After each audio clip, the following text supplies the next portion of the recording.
जब मैं पैदा हुआ मैं रोया नहीं। मिया सोचती है कि उसके पास एक बिल्कुल आज्ञाकारी बच्चा है। हर दिन माँ के दूध और फॉर्मूला के बीच मुझे सबसे ज्यादा छत को घूरना पसंद है। पहले मिया सोचती है कि उसका बच्चा बस शर्मीला और चुपचाप है। उसे नहीं पता कि मैं क्यों खो जाता हूँ, क्योंकि मेरे दिमाग में एक सिस्टम इंटरफेस है जो मुझे हमेशा बदलने के लिए कहता रहता है। एक बॉटल दूध पीने के बाद इंटरफेस दिखाता है कि मेरी एनर्जी बार पूरी भरी है, लेकिन फिर एक नया अलर्ट इंटरफेस पे चमकता है और मेरा ध्यान खींचता है। पहला एवोल्यूशन खुल गया है, कृपया एक एवोल्यूशन का रास्ता चुनें। 3 ऑप्शंस दिखते हैं, सब ठीक लगते हैं और मैं सोचने लगता हूँ। ऑप्शन 1, तेजी से बढ़ना। ये बढ़ने की रफ्तार को 10% बढ़ाता है, लेकिन ये मुझे ज्यादा पसंद नहीं आता। ऑप्शन 2 और 3 दोनों बेसिक ताकत बढ़ाते हैं और तुरंत फैसला करना मुश्किल है। कौन सा मेरे लिए बेहतर है? सिर्फ उनके नाम से ही पता चलता है कि वे 2 अलग रास्तों पर ले जाते हैं। 3 पूरे सेकंड तक सोचने के बाद मैं अपनी पिछली जिंदगी के बारे में सोचता हूँ, जब मैं एक कंटेंट ब्लॉगर था, जहाँ फॉलोअर्स हमेशा नए पोस्ट्स मांगते रहते थे। रोज सुबह 3 बजे तक जागना पड़ता था, जब तक मेरा शरीर थककर टूटने नहीं लगा। तब मुझे समझ आया कि एक मजबूत और सेहतमंद शरीर ही सब कुछ की बुनियाद है। तो मैं अपना दिमाग इंटरफेस पे लगाता हूँ और ह्यूमन बीस्ट एवोल्यूशन का रास्ता चुनता हूँ। मेरी फिजिक की ताकत 2 हो जाती है और मैं तुरंत अपने शरीर में बदलाव महसूस करता हूँ। मेरी सांस गहरी और ठीक हो जाती है, मेरा दिमाग तेज हो जाता है, नींद गायब हो जाती है और फिर मेरा पेट पहले से भी ज्यादा जोर से गुर्राता है। लेकिन जो चीज मुझे सच में हैरान करती है वह मेरी आंखों की रोशनी है। अब मैं साफ साफ देख सकता हूँ। कमरे के उस पार एलसीडी स्क्रीन पर चल रही न्यूज। मैं आंखें फाड़कर स्क्रीन को घूरता हूँ और बिना सोचे अपनी छोटी मुट्ठी अपने मुंह में डाल लेता हूँ। मैं खुशी खुशी चबाता रहता हूँ, लेकिन जैसे ही मैं पूरा खो जाता हूँ, स्क्रीन अंधेरी हो जाती है। मिया ने उसे बंद कर दिया है। वह मेरी गीली उंगलियां भी मेरे मुंह से निकाल देती है। वह हैरान है, 1 हफ्ते का बच्चा सच में टीवी कैसे देख सकता है। वह मुझे ध्यान से देखती है और देखती है कि मेरी आंखें अजीब तरह से चमकदार और चौकन्नी है। वह मुझे उठाती है और स्क्रीन से दूर ले जाती है। जाते हुए कहती है, बच्चों के लिए टीवी नहीं, इससे तुम्हारी आंखों को नुकसान होगा। अंदर से मैं चिल्ला रहा हूँ, मुझे देखना है, मेरी आंखें बिल्कुल ठीक हैं। मिया सोचती है कि मना करने पर मैं रोने लगूंगा, लेकिन मैं सिर्फ मुंह बनाता हूँ। खड़ुश होकर वह झुककर मेरे गाल पर एक बड़ा किस करती है। मैं अपना चेहरा घुमा लेता हूँ, कुछ बोल नहीं पाता। 17 साल के दिमागी उम्र के साथ मैं इस तरह के प्यार से ज्यादा आरामदायक नहीं हूँ, लेकिन मिया मेरे मुंह घुमाने को हौसला समझती है और भी एक्साइटेड हो जाती है। क्या मेरा बच्चा चाहता है कि मम्मी दूसरे गाल पर भी किस करे? और वह एक और किस करने लगती है। तभी मुझे बहुत तेज भूख लगती है। मैं अपना मुंह खोलता हूँ और 2 बार रोने की आवाज निकालता हूँ, फिर चुप हो जाता हूँ और सब्र से इंतजार करता हूँ जब मिया फॉर्मूला बनाती है। पिछले कुछ दिनों से मैंने और मिया ने अपना एक अलग सिस्टम बना लिया है। बिना आंसू के रोना मतलब मैं भूखा हूँ। अगर मुझे डायपर बदलना हो तो मैं रोते हुए अपना डायपर खींचता हूँ। एक बच्चा जो अपनी जरूरतें इतनी साफ साफ बता सके, सबको बहुत सारी उलझन से बचाता है और माँ के लिए जिंदगी बहुत आसान बना देता है। मिया फॉर्मूला हिलाती है और चैन की सांस लेती है। काश कोको को पालना भी इतना आसान होता। उस नाम को सुनकर मेरा गाल फड़कता है और मेरा चेहरा थोड़ा सख्त हो जाता है। मिया मुस्कुराते हुए बॉटल मेरे हाथों में देती है। अच्छा मेरे छोटे, अपनी बहन का नाम सुनकर ऐसा चेहरा क्यों बनाया?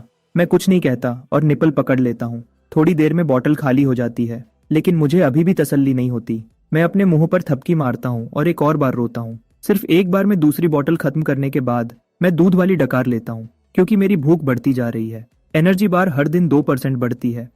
इस रफ्तार से मैं 1 महीने के अंदर अपना दूसरा एवोल्यूशन कर लूंगा। तभी 7 या 8 साल की एक लड़की उछलती हुई दरवाजे से अंदर आती है। उसकी स्कूल यूनिफॉर्म की स्कर्ट पूरी सिकुड़ी हुई है, उसकी सफेद घुटने तक की सॉक्स मिट्टी से भरी हैं और उसने छोटे लाल चमड़े के जूते पहने हैं जो हर कदम पर फर्श पर जोर से आवाज करते हैं। मिया उसे एक नजर देखती है और घूरती है।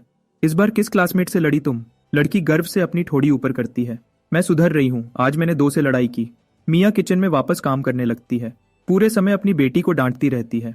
कोको गुस्से से मुंह बनाती है लेकिन कुछ नहीं कहती। उसकी आंखें कमरे में घूमती रहती हैं। फिर वह मुझे देखती है जो उसे घूर रहा हूँ। मैं मुस्कुरा रहा हूँ, लेकिन ये ऐसी मुस्कान है जिसमें थोड़ा मजाक है। एक छोटी हंसी हंसती है, अपने छोटे दांत दिखाती है, फिर मेरी तरफ मुट्ठी हिलाती है, साफ चेतावनी के पीछे हट जाओ। तभी मार्कस अंदर आता है। वह मुझे उठाने के लिए बढ़ता है, लेकिन मिया उस पर सिगरेट की बू से नाक सिकोड़ती है। कोई और रास्ता न होने पर वह अपनी आस्तीन ऊपर करता है और मदद करने किचन में चला जाता है। थोड़ी देर में पूरा परिवार रात के खाने के लिए साथ बैठता है। खाने के बीच में मार्कस फ्रिज खोलता है, फ्रीजर में हाथ डालता है, कुछ छोटी चीजें निकालता है जो कैंडी जैसी लगती हैं। मैं सोचता हूँ कि ये बिल्लियों के लिए ट्रीट्स हैं, लेकिन मार्कस एक मिया के बोल में, कोको के बोल में, बिल्ली की प्लेट में और अपने में डालता है, हर एक को एक पीस। कोको गुस्से में अपनी चॉपस्टिक्स पटकती है। मैं ये नहीं खाऊंगी, इसका स्वाद बहुत खराब है। तुम्हें यह हफ्ते में 1 बार मिलता है और तुम शिकायत कर रही हो? क्या तुम्हें लगता है कि तुम इसके बिना वह लड़ाइयां जीत सकती हो? कोको एक पल के लिए रुक जाती है, मार्कस की बात सुनती है। वह अपनी नाक सिकोड़ती है, उलझी हुई। वह अपनी आंखें बंद करती है और उसे जबरदस्ती खा लेती है। मैं जानने के लिए बेचैन हूँ कि वह कैंडी जैसी चीज असल में क्या है। बाद में जब मैं मार्कस और मिया को बात करते सुनता हूँ तब मुझे पता चलता है कि इसे क्रिस्टल बी जेली कहते हैं। वह ऐसे शब्द बोलते हैं जो मुझे अभी पूरी तरह समझ नहीं आते और मैं अपने चेहरे पर हैरानी छुपाने के लिए अपनी बॉटल ऊपर उठाता हूँ। ये दुनिया, लगता है जितना मैंने सोचा था उससे कहीं ज्यादा राज छुपा रखी है। 1 महीना गुजर जाता है। मैंने देखा कि एनर्जी बार पूरी भर गई है और मेरा दूसरा एवोल्यूशन शुरू हो गया है। फिर से ऑप्शंस। इस बार मैं साइफॉर्म एवोल्यूशन का रास्ता चुनता हूँ। जैसे ही मेरी दिमागी ताकत 1 पॉइंट बढ़ती है मुझे लगता है कि मैं मर जाऊंगा। मुझे लगता है कि मेरे आसपास समय धीमा हो गया है और ज्यादा ठीक से कहूँ तो मेरी अपनी सोच अचानक तेज हो गई है। पिछले पूरे 1 महीने की यादें मेरे दिमाग में बहुत तेज रफ्तार से चमकती हैं। मैं अभी भी समझने की कोशिश कर रहा हूँ कि क्या बदला है जब मिया मुझे उठाती है और मुझे जमीन पर रखती है जहाँ एक बड़ा लाल कपड़ा बिछा है। कपड़े पर हर तरह की छोटी चीजें रखी हैं। रिवाज के मुताबिक बच्चे के पहले महीने में ग्रैब सेरेमनी होती है। बच्चा जिस चीज को पकड़ता है उससे उसके भविष्य के काम का पता चलता है। मैं कपड़े पर घुटने टेकता हूँ, कुछ भी पकड़ने और इसे खत्म करने के लिए तैयार। तभी अचानक सिस्टम इंटरफेस, एक नया मॉड्यूल क्लास इंटरफेस शुरू करता है। जैसे ही मैं कपड़े पर रखी चीजों को वापस देखता हूँ, हर एक के ऊपर एक करियर का नाम तैरता है। पहले एक कीबोर्ड पैनल। इंटरफेस इसे कंटेंट ब्लॉगर बताता है। कम वेतन, बर्नआउट से मरने का ज्यादा खतरा, फॉलोअर्स से हमेशा अपडेट्स की मांग। मैंने कीबोर्ड को दूर धकेल दिया और बाकी कपड़े को देखता हूँ। ऑप्शंस हर जगह हैं, कुछ बहुत खतरनाक हैं। मैं एक छोर से दूसरे तक रेंगता हूँ ढूंढते हुए, जब तक मेरी आंखें 3 चीजों पर नहीं रुकती। Sniper, explorer, striker. जैसे ही ये 3 क्लासेस मेरे दिमाग में आती हैं, मैं अपने ह्यूमन बीस्ट एवोल्यूशन के रास्ते के बारे में सोचता हूँ। सिर्फ स्ट्राइकर बनकर और लड़ाई की कला में माहिर होकर क्या मैं अपनी फिजिक की ताकत का सबसे ज्यादा फायदा उठा सकता हूँ? तो मैं चारों हाथ पैरों से बॉक्सिंग ग्लव की तरफ बढ़ता हूँ और उसे अपनी बाहों में खींच लेता हूँ। एक चमकदार मुस्कान देता हूँ। क्लास इंटरफेस दिखता है, primary class, striker loaded. Class interface अभी खाली है लेकिन अंदर से मैं उत्साह से भरा हूँ। अब तक मेरा इवोल्यूशन का एक ही तरीका था, बहुत ज्यादा खाना खाना। लेकिन मैं इस बात से बंधा हूँ कि एक बच्चे का पेट कितना खा सकता है, जिसका मतलब है ज्यादा से ज्यादा हर महीने एक एवोल्यूशन। अब क्लास इंटरफेस के साथ मैं इसके ऊपर स्किल्स भी सीख सकता हूँ, एक ही समय में इवॉल्व करना और मेहनत करना। ये सोच ही मुझे मुस्कुरा देती है। सेरेमनी के बाद मैं क्लास स्किल्स कैसे हासिल करूं ये सोचने लगता हूं। स्ट्राइकर ट्रेनिंग तब तक इंतजार करना पड़ेगा जब तक मैं ठीक से दौड़ और कूद नहीं सकता। क्लास इंटरफेस में जो बर्स्ट और एजिलिटी कोएफिशिएंट्स दिए हैं वह शायद तभी काम करेंगे जब एक मजबूत फिजिक की बुनियाद हो। उन्हें काम करने के लिए वह बुनियाद चाहिए। वैसे भी अभी सबसे पहली चीज मेरी फिजिक को बढ़ाना है, तो अगले 1 महीने के लिए मैं पूरी तरह दूध पीने में लग जाता हूँ। हर दिन या तो माँ का दूध या बॉटल के बाद बॉटल फॉर्मूला। जल्दी ही जैसे ही एनर्जी बार बढ़ती रहती है मैं अपना तीसरा एवोल्यूशन करता हूँ। इस बार मैं बिना सोचे ह्यूमन बीस्ट चुनता हूँ। एक बार जब मेरी फिजिक काफी मजबूत हो जाती है, एक बच्चे का शरीर एक शेर की ताकत रखेगा, अपनी रक्षा करने में सक्षम और धोखा देने वाला, मासूम दिखने वाला। कोई नहीं सोचेगा कि एक बच्चा जो अभी भी डायपर में है असल में एक स्ट्राइकर है। मेरी फिजिक की ताकत अब 3 पर है। मुझे अपने पैरों में कच्ची ताकत महसूस होती है। मैं दोनों हाथ पालने की रेलिंग पर रखता हूँ और धीरे धीरे खुद को सीधा खड़ा करता हूँ। मिया ठीक उसी पल बेडरूम में आती है। ओह मेरे भगवान, बच्चा खुद से खड़ा हो गया। वह हैरानी से खुश हो जाती है। उसे यकीन नहीं होता कि उसका 2 महीने का बच्चा पहले ही खड़ा होना सीख गया है। कितना होशियार। वह खुश होती है, मुझे पकड़ने के लिए हाथ बढ़ाती है, कहीं मैं गिर न जाऊं। मिया वहां थी मुझे पकड़ने के लिए, तो मैंने और जोर लगाया। वह बड़ा फैमिली बेड मेरा ट्रेनिंग ग्राउंड बन गया। मैंने बिना हाथ लगाए सिर्फ पैरों से खड़ा होने की कोशिश की। मुश्किल से 12 बार गिरने के बाद मैं सीधा खड़ा हो गया। थोड़ा लड़खड़ा रहा था पर खड़ा था। जब मेरा बैलेंस बन गया तो मैंने 1 कदम चलने की कोशिश की। पहले तो मैं उसे ठीक से कंट्रोल नहीं कर पाया। हर कदम गिरने पर खत्म होता था, लेकिन हर बार जब मैं मैट्रेस पर गिरता तो पूरी एनर्जी के साथ वापस उठ जाता। मिया बगल से देख रही थी और जब मैं कोशिश करता तो वह प्यार से मुस्कुराती। मैं पूरे आधे घंटे तक यह करता रहा जब तक थकान नहीं हो गई। जब मेरा स्टेटस 45% हो गया तो मैं मैट्रेस पर गिर गया और कुछ ही सेकंड्स में बेहोश हो गया। तीसरी एवोल्यूशन से मेरी आवाज की नलियां लगभग पूरी तरह डेवलप हो गई हैं। मैं अब आखिरकार बोलना सीख सकता था। ये क्या है बेबी? लॉयर। सही कहा। कितना स्मार्ट है। उसने मुझे किसी टेस्ट के लिए नहीं ले जाया, लेकिन मुझे इतनी जल्दी सब कुछ सीखते देखकर उसे पक्का यकीन हो गया था कि उसके पास एक जीनियस बच्चा है। मुझे पालना उसके लिए आसान भी था और बहुत खुशी देने वाला भी। ये सोच उसे अंदर ही अंदर खुश कर देती थी। उसे पता नहीं था जब वह मुझे स्टडी रूम में लाई, मैं उससे भी ज्यादा खुश था। बाहर की दुनिया तक मेरी पहुंच कम थी। खुद से पढ़ना ही एक तरीका था जिससे मैं अभी क्लास स्किल्स पर काम कर सकता था, लेकिन फोन्स तक मेरी पहुंच, कंप्यूटर्स और टीवी पर मिया का पूरा कंट्रोल था। अभी के लिए मेरा सबसे अच्छा ऑप्शन था स्टडी रूम में कोई सही किताब ढूंढना और उससे खुद को सिखाना। मैं स्टडी रूम में खड़ा होकर अपनी बड़ी और ध्यान से देखने वाली आंखों से शेल्फ्स को देखता हूँ। आखिरकार मुझे एक किताब दिखी जो सही लग रही थी। मैंने कॉम्बैट बेसिक्स मैनुअल की तरफ इशारा किया और धीरे से एक एक शब्द बोलते हुए कहा, किताब, किताब चाहिए। क्या तुम्हें यह किताब चाहिए? मिया को कोई आइडिया नहीं था कि उसका बेटा कॉम्बैट मैनुअल क्यों चाहता है। फिर भी उसने मुस्कुराते हुए वह किताब मुझे दे दी। मैं उसे लिया और खोल दिया। पूरे ध्यान से पढ़ने लगा। फंडामेंटल्स और टेक्निक ब्रेकडाउन्स को पढ़ते हुए मुझे उस मटेरियल की समझ आने लगी। डायग्राम्स कॉपी करने लायक लग रहे थे। मैंने खुद को हाँ कहा और उसे ट्राई करने का फैसला किया। हर पंच जो मैं मारता, मैं मैनुअल पर वापस जाता और डिटेल्स ठीक करता। आधे घंटे तक यह सब करने के बाद क्लास इंटरफेस में आखिरकार एक बदलाव दिखा। सिर्फ एक point basic fist technique experience का। लेकिन मैं बहुत खुश था। इससे कंफर्म हो गया कि खुद से सीखना काम करता है। मैं एक्साइटमेंट में पागल होकर पंचेस मारता रहा जब तक मेरा स्टेटस 35% नहीं हो गया। फिर सब कुछ अंधेरा हो गया और मैं बेड पर गिर गया। कुछ ही सेकंड्स में बेहोश हो गया। जब भूख ने मुझे वापस जगाया तो रात के 10 बज चुके थे। आज बहुत ज्यादा मेहनत करने के बाद मैंने दूध की 3 पूरी बॉटल्स पी ली। इससे पहले कि मैं आखिरकार एक संतुष्ट डकार लेता, पहले तो मिया मेरी इतनी ज्यादा भूख को एक अच्छा संकेत मानती थी। एक सेहतमंद बच्चा अच्छा खाता है। जब फॉर्मूला का एक टीन 2 दिन से भी कम में खत्म हो गया तो उसे घर के खर्चे की चिंता होने लगी। दोनों के पब्लिक स्कूल टीचर्स होने और अच्छी इनकम होने के बावजूद उन पर बोझ पड़ने लगा था। मैंने मिया को किचन में खुद से बड़बड़ाते हुए सुना। वह कह रही थी कि वह वापस स्कूल जाकर पढ़ाएगी ताकि एक्स्ट्रा क्लास आवर्स से ज्यादा पैसे कमा सके और फाइनेंशियल प्रेशर कम हो। मैंने ना समझने का नाटक किया, लेकिन अंदर ही अंदर मैं हिसाब लगा रहा था। जैसे जैसे मैं इवॉल्व होता जाऊंगा, मेरा खाना पीना और बढ़ता जाएगा। क्या होगा जब फैमिली मेरा खर्चा नहीं उठा पाएगी? मुझे और पैसे कमाने का कोई तरीका ढूंढना होगा। माना कि 3 महीने से कम के बच्चे के लिए घर के खर्चों के बारे में सोचना थोड़ा जल्दी है। मैं अभी इस बात को छोड़ देता हूँ। हो सकता है अगले महीने स्कूल जाने से कुछ आइडियाज मिल जाएं। अगली शाम पूरा परिवार डिनर के लिए इकट्ठा हुआ। मार्कस अच्छी खबर लाया। स्कूल ने उसे एडवांस्ड क्लास पढ़ाने के लिए ट्रांसफर कर दिया है। इस पोजीशन के साथ उसकी इनकम बहुत बढ़ जाएगी और उसके करियर के मौके भी। मार्कस ने टेबल पर एक बियर खोली और मुस्कुराते हुए पी। यह सच में सबके लिए अच्छी खबर थी। फिर मिया ने अनाउंस किया कि वह जल्दी स्कूल वापस जा रही है, घर पर फाइनेंशियल प्रेशर कम करने में मदद करने के लिए। मिया ने जो घर के खर्चों का रिकॉर्ड रखा था, उसे देखने के बाद मार्कस ने न चाहते हुए भी हाँ कर दी। फिर उसने कहा, मैं जियोलॉजिकल सर्वे ब्यूरो में भी एक एप्लीकेशन दूंगा। देखता हूं अगर मैं इतना लकी हुआ कि मुझे एको रेल्म में जाने का एक और पास मिल जाए। एको रेल्म पास। यह दूसरी बार था जब मैंने यह शब्द सुने थे। 3 महीने के बच्चे की इंस्टिंक्ट्स के साथ मुझे लगा कि यह कोई बहुत खतरनाक जगह है। कोको उदास चेहरे के साथ बैठी थी। बड़ों की बातें चुपचाप सुन रही थी। उसकी समझ में आया कि उसका छोटा भाई बहुत ज्यादा खाता है और इसलिए उसे अब पॉकेट मनी नहीं मिलेगी। उसने अपना सर ऊपर किया और मुझे घूरा। इतना दूध पीने का क्या फायदा? तुम तो उसे पेशाब में निकाल देते हो। कभी पानी पीने के बारे में सुना है? मैं ना समझने का नाटक करता हूँ और उस पर सबसे खाली मुस्कान के साथ चमकता हूँ जो मैं दे सकता था। फिर मैंने अपने मुंह के कोने से लार पूछी, और तुम्हें उसकी बुराई करने की हिम्मत कैसे हुई? मिया ने कोको को गुस्से से देखा। तुम हर मील में सिर्फ मीट से अपनी प्लेट भर लेती हो। मैं तुम्हें कहती रहती हूँ कि सब्जियां भी खाओ और तुम कभी नहीं सुनती। मुझे ताकत के लिए मीट चाहिए। मैं 2 क्लासमेट्स को और कैसे हराऊंगा? एक पल के लिए पूरी टेबल पर शोर मच गया और किसी तरह इस शोर ने डिनर को और गर्म बना दिया। 1 हफ्ते तक बेसिक्स की प्रैक्टिस करने के बाद मुझे आखिरकार असली कॉम्बैट ट्रेनिंग का पहला स्वाद मिला। मेरा स्पारिंग पार्टनर फैमिली की बिल्ली पंपकिन थी। जब से मैंने ट्रेनिंग शुरू की थी, पंपकिन बगल से देख रही थी। हैरानी की बात है, जब से मेरी दूसरी एवोल्यूशन ने 1 पॉइंट इंटेलिजेंस का बढ़ाया था, मुझे लगता था कि मैं बिल्ली की मियाओ में क्या कह रही है वो समझ सकता हूँ। पंपकिन ने मुझे कुछ बार मियाओ किया। मैं पूरी तरह समझ गया कि वह स्पार करना चाहती है। मैं पोजीशन में आ गया। पंपकिन मेरे सामने सीधी खड़ी हो गई। मुझे घूरते हुए एक लड़का, एक बिल्ली, साइज में एक जैसे, वजन में बराबर।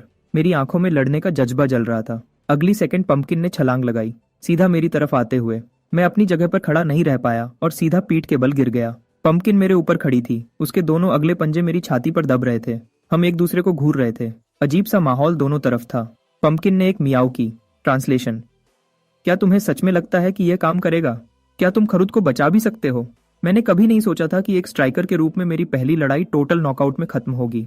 उसके बाद मैंने और भी ज्यादा ध्यान से ट्रेनिंग में खरुद को झोंक दिया, जब तक मेरी चौथी एवोल्यूशन ने मेरे फिजिक को फिर से बढ़ाया। मैं अब साफ हुक्स मार सकता था और सही फुटवर्क के साथ स्मूथ कॉम्बोज बना सकता था। मैंने स्किल पैनल को फिर से चेक किया। सिर्फ 6 महीने के बच्चे के लिए मैं सच में अपनी प्रोग्रेस से खुश था। इस रफ्तार से मैं 1 साल का होने से पहले लेवल 1 स्ट्राइकर बन जाऊंगा। अगर मैं आज फिस्ट टेक्निक EXP को 100 तक पहुंचा दूं, स्किल लेवल अप होने पर रिवॉर्ड्स मिलने चाहिए। मैं उसके लिए एक्साइटेड था। जिस पल मैंने बेसिक फिस्ट टेक्निक को लेवल 1 पर पहुंचाया, क्लास इंटरफेस पर तुरंत एक रिवॉर्ड नोटिफिकेशन आ गया। 3 फ्री एट्रीब्यूट पॉइंट्स। मैंने बिना सोचे समझे वह तीनों फिजिक में डाल दिए। बाहर से मैं अपनी उम्र के दूसरे बच्चों से थोड़ा ही लंबा दिखता था, लेकिन कपड़ों के नीचे मेरा शरीर सच में बना हुआ था। इतना खाने की वजह से मेरा बॉडी फैट थोड़ा ज्यादा था और रोज की तेज ट्रेनिंग से भी सिक्स पैक नहीं बने थे, लेकिन मेरे अंदर जो एनर्जी थी उसमें पहले से ही एक इंसानी जानवर जैसा एहसास था। मैं अब दोनों एवोल्यूशन पाथ्स की प्रोग्रेस देख सकता था। 11.05 के फिजिक्स स्टैट के साथ मुझे लगा कि 30% तक पहुंचने से juvenile human beast stage unlock हो जाएगा। आज की एक्स्ट्रा ट्रेनिंग खत्म करने के बाद मैं चुपचाप स्टडी रूम के दरवाजे पर गया और मिया को ऑनलाइन क्लास पढ़ाते हुए सुना। वाइदी वह एक क्लासिकल टेक्स्ट पढ़ा रही थी जिसका नाम पीच ब्लॉसम स्प्रिंग था। उसने टेक्स्ट को पढ़ना खत्म कर दिया था और अब उसके पीछे की कहानी बता रही थी। बसंत की हवा आड़ू के बगीचे से गुजर रही है, सब कुछ शांति में है। पीच ब्लॉसम स्प्रिंग पुराने जमाने में वॉइड में जाने के कुछ गिने चुने रास्तों में से एक था। उसकी असली जगह धरती पर नहीं है, वह कहीं बहुत दूर है जहां हम सोच भी नहीं सकते। वह आड़ू के बगीचे से एक अलग दुनिया के पुल के जरिए जुड़ा हुआ था। पुराने लोग वापस क्यों नहीं आ पाते थे?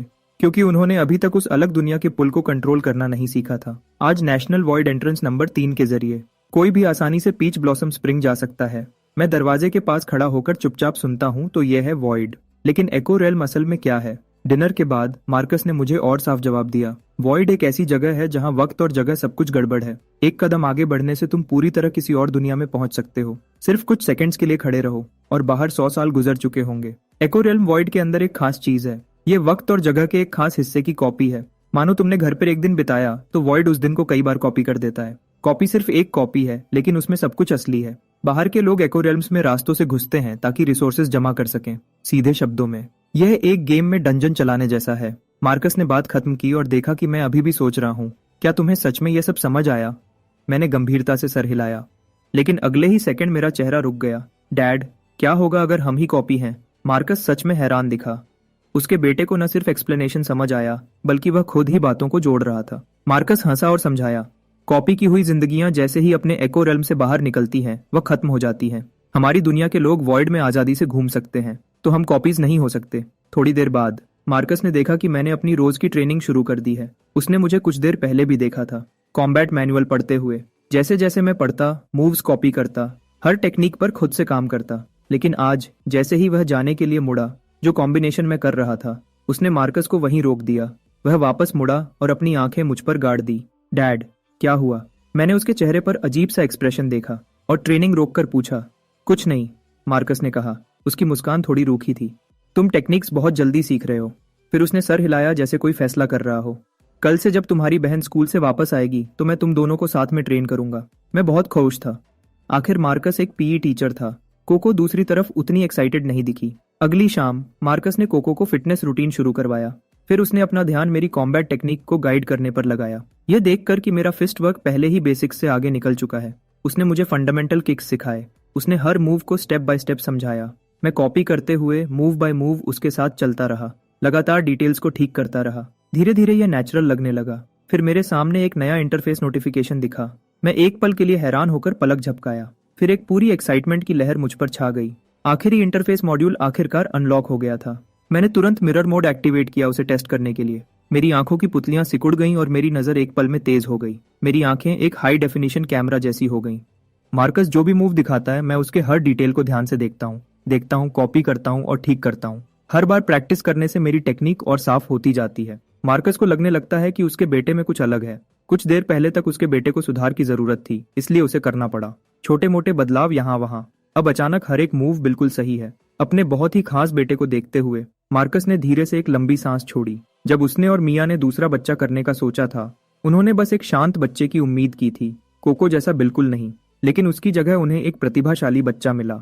1 महीने में ही उसकी आंखों की रोशनी पूरी तरह से डेवलप हो गई थी। रेंगना, खड़ा होना, चलना, सब कुछ उसने खुद ही किया। 2 महीने में ही वह बोलने लगा था। 3 महीने तक वह दौड़ने, कूदने और खुद ही लड़ने की टेक्निक्स सीखने लगा था। मार्कस ने नेशनल प्रोडिजी डेवलपमेंट एक्ट के बारे में देखा और पेरेंट्स को मिलने वाला 10 मिलियन युआन का सपोर्ट ग्रांट ले लिया।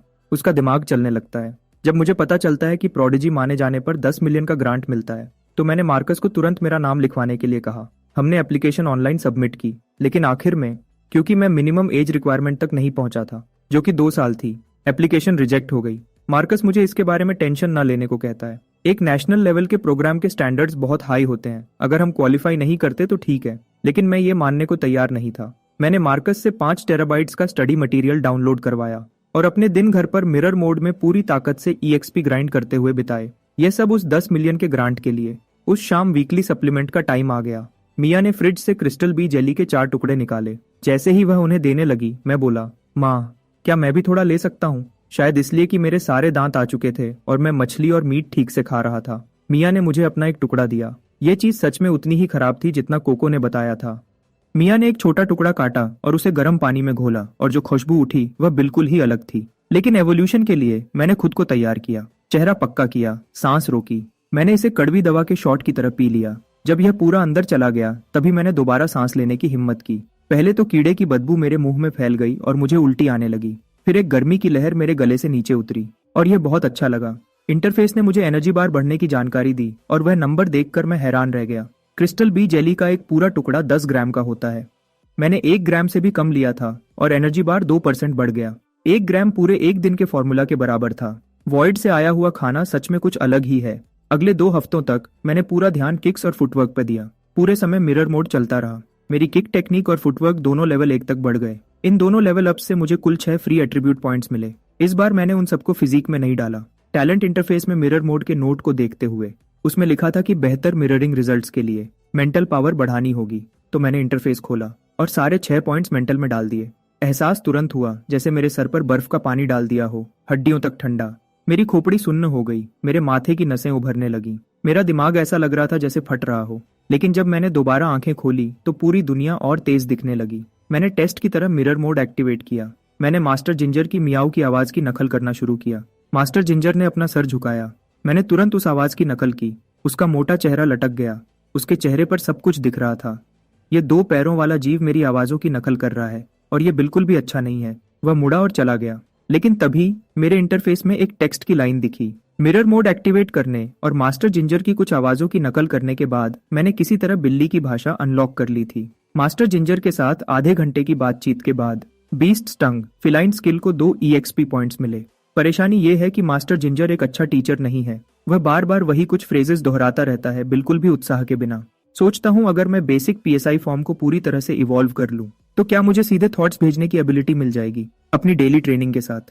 अब मेरा एक नया शौक है, बिल्लियों से बातें करना। समय तेजी से गुजरता है और गर्मियां आ रही हैं। स्प्रिंग फ्लू का प्रकोप कम हो गया है। हर जगह के पेरेंट्स ने चैन की सांस ली। जिन दिनों मिया की ऑनलाइन क्लासेस नहीं होती वह मुझे स्ट्रोलर में बैठाकर नेबरहुड में घुमाती है। उसकी उम्मीद है कि मैं अपनी उम्र के बच्चों के साथ थोड़ा सोशल टाइम बिताऊंगा। हर दिन घर पर बिल्लियों से बातें करने की बजाय वह अब चिंता करने लगी है। मैं स्ट्रोलर में बैठा हूँ और चुपचाप दूसरे बच्चों को उनके स्ट्रोलर्स में देखता हूँ। तभी एक छोटी लड़की अचानक रोने लगती है। एक लड़का भी उसके पीछे उतनी ही जोर से रोने लगता है। जो भी वजह हो, मुझे वह बहुत शोर शराबा करने वाले लगते हैं।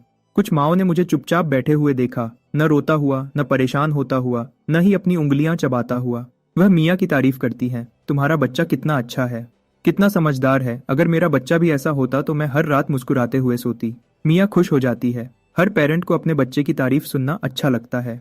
उसने मुझे बाहर चुप रहने और न बोलने को कहा था, वरना रिएक्शन और भी ज्यादा हो सकता था। तभी एक माँ बोलती है, इस बच्चे की आंखें कितनी तेज हैं। क्या तुमने इसकी इंटेलिजेंस टेस्ट करवाई है?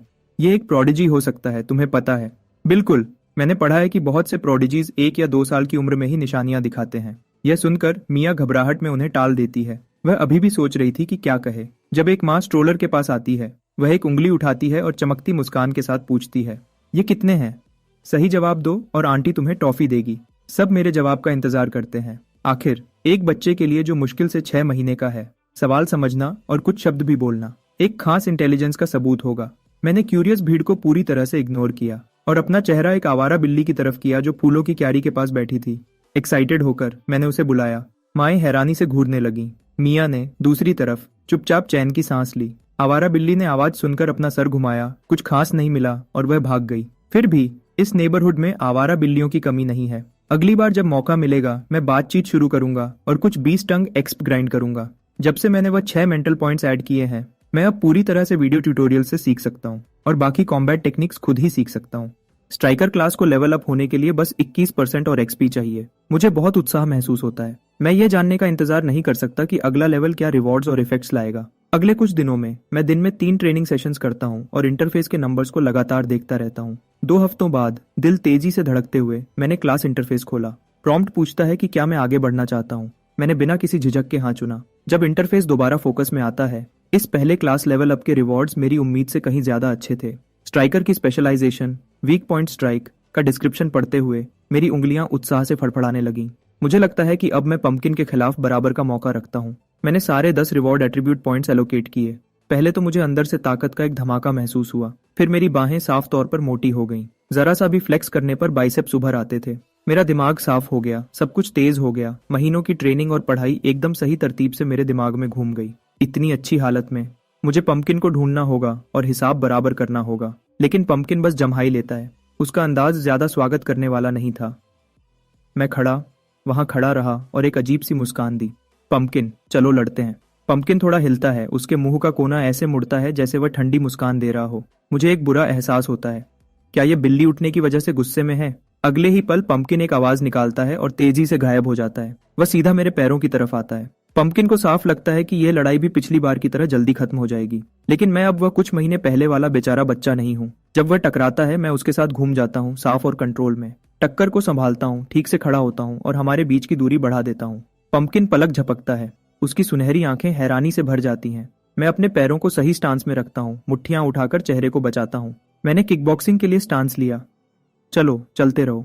पंपकिन दोबारा तेजी से गायब होता है। हमला दोबारा आता है। इस बार मियाओ बराज पूरी स्पीड से, पंजे अंदर किए हुए, अपने नरम पंजों को मुट्ठियों की तरह इस्तेमाल करते हुए वह लगातार हमला करता है। मैं उससे सीधे नहीं टकराता। इसकी बजाय मैं अपने फुटवर्क पर काम करता हूँ, चक्कर लगाता हूँ और मौके का इंतजार करता हूँ। पंपकिन की स्पीड बहुत ज्यादा है, ऊपर से वह पूरा कंट्रोल में लगता है। जैसे ही वह हवा में उछलता है, लड़ाई को एक ही फैसले वाले झपट्टे से खत्म करने के लिए मैं वीक पॉइंट स्ट्राइक एक्टिवेट करता हूँ और एक हाई किक मारता हूँ। वह सीधा पंपकिन के पेट पर लगता है। मेरा पैर लगने ही वाला होता है जब पंपकिन हवा में घूमता है और अपनी दिशा बदल देता है।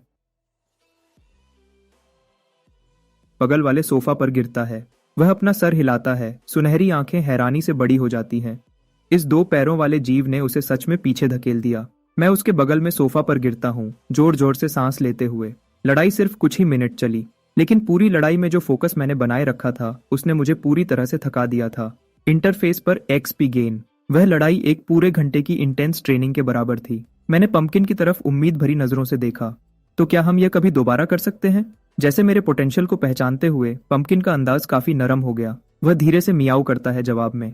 मैं पंपकिन के पास दौड़ता हूँ और शुक्रिया अदा करने के लिए इज्जत से हाथ जोड़कर झुकता हूँ। समय तेजी से उड़ता है। जब तक मैं 9 महीने का होता हूँ मेरी हाइट 87 सेंटीमीटर हो जाती है, जो एक एवरेज 2 साल के बच्चे जितनी है। फिजिकल कैपेबिलिटी के मामले में मैं टीनेज बेंचमार्क को बहुत पहले ही पार कर चुका था। इस दुनिया में पेरेंट्स बच्चों के डेवलपमेंट पर बहुत ज्यादा ध्यान देते हैं और क्रिस्टल बी जेली मिलने की वजह से बहुत से बच्चे बहुत तेजी से डेवलप होते हैं। 1 साल का बच्चा जो चलता है और खुद खाना खाता है, यहाँ कुछ भी अनयूजुअल नहीं है। एक दिन मैं स्पार्कलिंग वाटर का एक कैन कोको के पास ले जाता हूँ। वह मुझे आते हुए देखती है और तुरंत अपनी आंखें छोटी कर लेती है।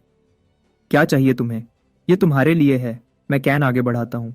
क्या तुम मेरी स्पारिंग पार्टनर बनोगी? कोको मुझे घूरती है। उसे यकीन था कि उसने गलत सुना है। हाँ, छोटा वाला तेजी से बढ़ रहा है, लेकिन वह 122 सीनेम लंबी है, उससे पूरा 1 सर ऊंची। उससे लड़ने को कहना, यह तो सीधे सीधे मार खाने को कहना है। लेकिन उन मासूम आंखों को देखकर उसके अंदर कुछ हलचल होती है और उसकी मुट्ठियां खुजलाने लगती हैं। 1 मिनट की बातचीत के बाद हम दोनों ने बेडरूम का दरवाजा बंद कर दिया। कोको बुरी मुस्कान के साथ अपनी उंगलियां चटकाती है। हमने डिसाइड किया था, अगर मैंने तुम्हें चोट पहुंचाई तो रोना नहीं और माँ को बिल्कुल नहीं बताना। समझ गया। मैं एक शब्द भी नहीं कहूंगा। मैं अपने बाएं पैर से धक्का देता हूं और हमला करता हूं। पहले तो कोको मुझे बिल्कुल भी सीरियस नहीं लेती। वह मुझे पीछे धकेलने के लिए एक किक मारती है, लेकिन मैं जल्दी से साइड हट जाता हूं और उसे साफ तरीके से डॉज कर लेता हूं। उसी पल मैं उसका पैर पकड़ लेता हूं, अपना वजन आगे की तरफ गिराता हूं और अपना सर जोर से उसके पेट में मारता हूं। ऊफ!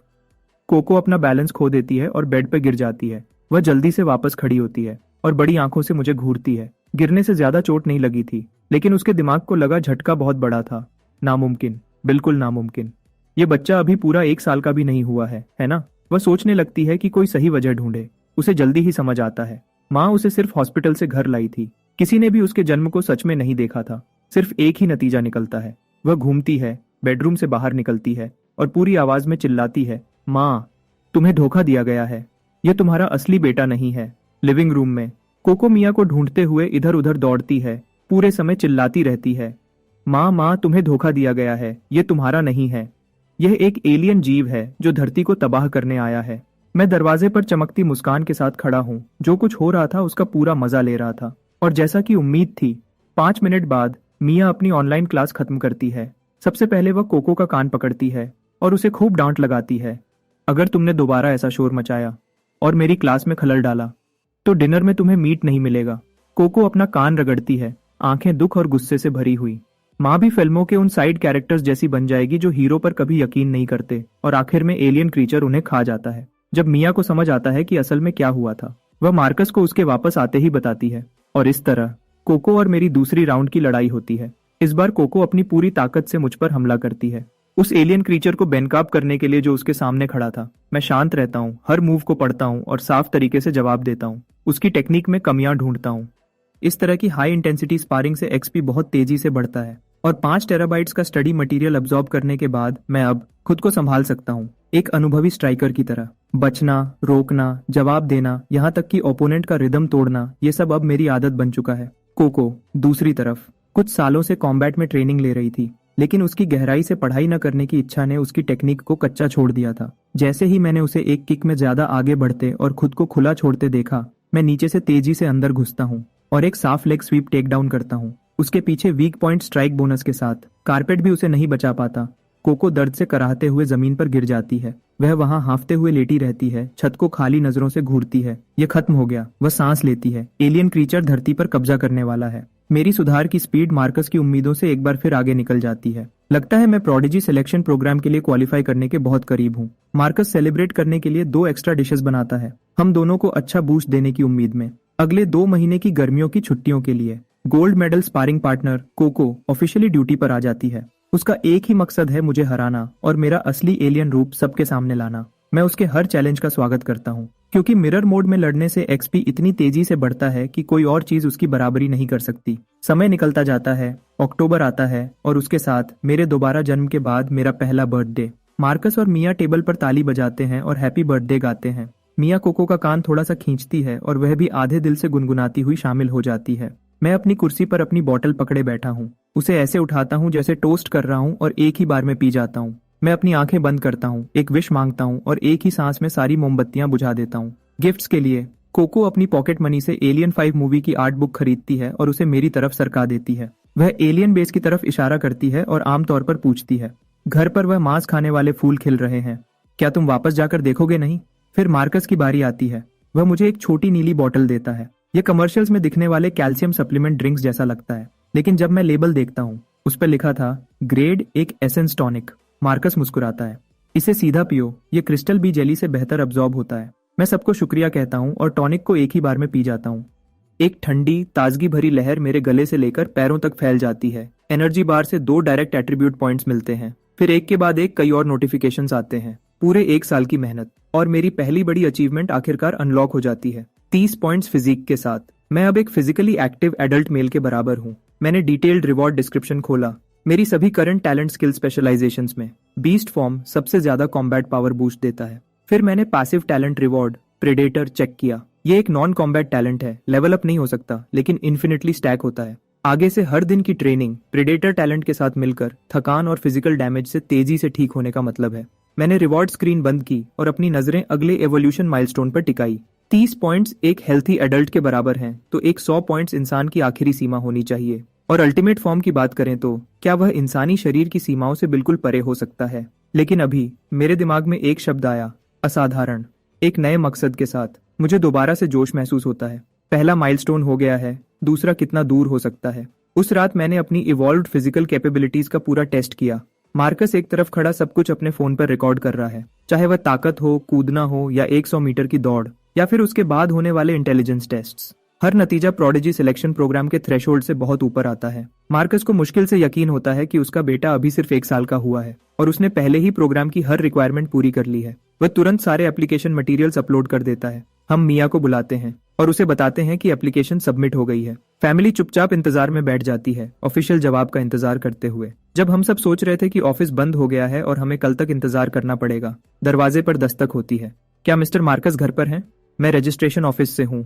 उसी पल इनबॉक्स में एक ईमेल आता है। ये कंफर्म करता है कि एक रिप्रेजेंटेटिव दरवाजे पर है। वह सीधे हमारे पास आए। ये तो बहुत तेज था। मार्कस विजिटर के क्रेडेंशियल्स चेक करता है उसे अंदर आने देने से पहले। विजिटर डायरेक्टर ग्रांट हैं, जो प्रोविंशियल डिपार्टमेंट ऑफ एजुकेशन के एडवांस टैलेंट डेवलपमेंट डिवीजन के डेप्यूटी डायरेक्टर हैं। जैसे ही दरवाजा बंद होता है, डायरेक्टर ग्रांट मार्कस और मिया के साथ एप्लीकेशन डिटेल्स देखते हैं, फिर पूछते हैं कि यंग काय कहाँ है। मार्कस एक सांस लेता है और बेडरूम का दरवाजा खोलता है। उसके बच्चे ने काफी देर तक लो प्रोफाइल रखा है। अब वक्त आ गया है कि वह दिखाए कि वह क्या है। डायरेक्टर ग्रांट अपने सामने बच्चे को देखते हैं जो तेजी से चलता है और साफ बोलता है। फिर अपने हाथों में फाइल पर वापस देखते हैं। 1 साल का। उसने बहुत से गिफ्टेड बच्चे देखे थे और सोचा था कि वह तैयार है, लेकिन अभी दुनिया थोड़ी अजीब लग रही थी। उसने मुझसे कई सवाल पूछे, मेरी आइडेंटिटी और अप्लाई करने के मेरे इरादे को कंफर्म करते हुए। फिर वह मेरी डिटेल्स रजिस्टर करने लगता है। जैसे ही रजिस्ट्रेशन पूरा होता है, वह अपने केस में हाथ डालता है और इलेक्ट्रॉनिक डिस्प्ले वाली एक स्मार्ट वॉच निकालता है। वह मुझे उसे पहनने को कहता है, लेकिन जैसे ही मैं ऐसा करता हूँ, मुझे पता चलता है कि मैं उसे उतार नहीं सकता। डायरेक्टर ग्रांट मुस्कुराते हैं और समझाते हैं, यह फोर्स लॉक एक सेफ्टी मेजर है। एक बार सिलेक्शन खत्म हो जाए तो यह अपने आप खुल जाएगा और बाद में इसे वापस ले लिया जाएगा। वह बोलना खत्म करता है और एंट्रेंस के पास रखी शू कैबिनेट की तरफ देखता है। पंपकिन, कैलिको बिल्ली उसके पीछे छुपी हुई थी और अजनबी को देख रही थी। जब अजनबी सीधे उसकी तरफ देखता है तो वह हैरानी से जम जाती है। डायरेक्टर ग्रांट आगे कहते हैं, आपने बताया था कि बच्चे में बिल्लियों से बात करने की एबिलिटी है। आप इस बॉन्डेड पेट को अपने साथ ला सकते हैं। यह सिलेक्शन के दौरान काम आ सकता है। 10 मिलियन के ग्रांट के लिए मिया मुझे रात भर प्राइवेट जेट में जिंगजो में प्रोडिजी सिलेक्शन बेस की तरफ ले जाती है। 2 घंटे बाद हम पहुंचते हैं। हमें एक डॉर्मेट्री में लाया गया। बिल्डिंग में अंधेरा था, लाइट्स ऑफ थे। मुझे लगा सब सो रहे होंगे, लेकिन जैसे ही हम अंदर कदम रखते हैं, हमें 2 बच्चे मिलते हैं, शायद 6 या 7 साल के, जो एक दूसरे के सामने खड़े थे। टेंशन साफ महसूस हो रही थी। एक कमर पर हाथ रखे खड़ा था, पानी की बोतल पकड़े हुए, और घमंड से बोलता है, मैं 5 मीटर तक पेशाब कर सकता हूँ, क्या तुम कर सकते हो?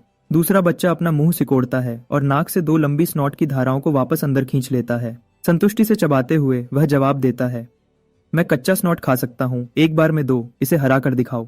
2 छोटे जीनियसेस अपने टैलेंट्स दिखा रहे थे। कोई भी दूसरे से आगे नहीं निकल पाया। यह ड्रॉ था। उनके स्टैंड ऑफ के बीच में उन्होंने देखा कि कई लोग बिल्डिंग में आ चुके हैं। दोनों तुरंत भाग जाते हैं। डायरेक्टर ग्रांट जल्दी से बुलाते हैं, रुको, डॉक्टर वेंडी कहाँ हैं?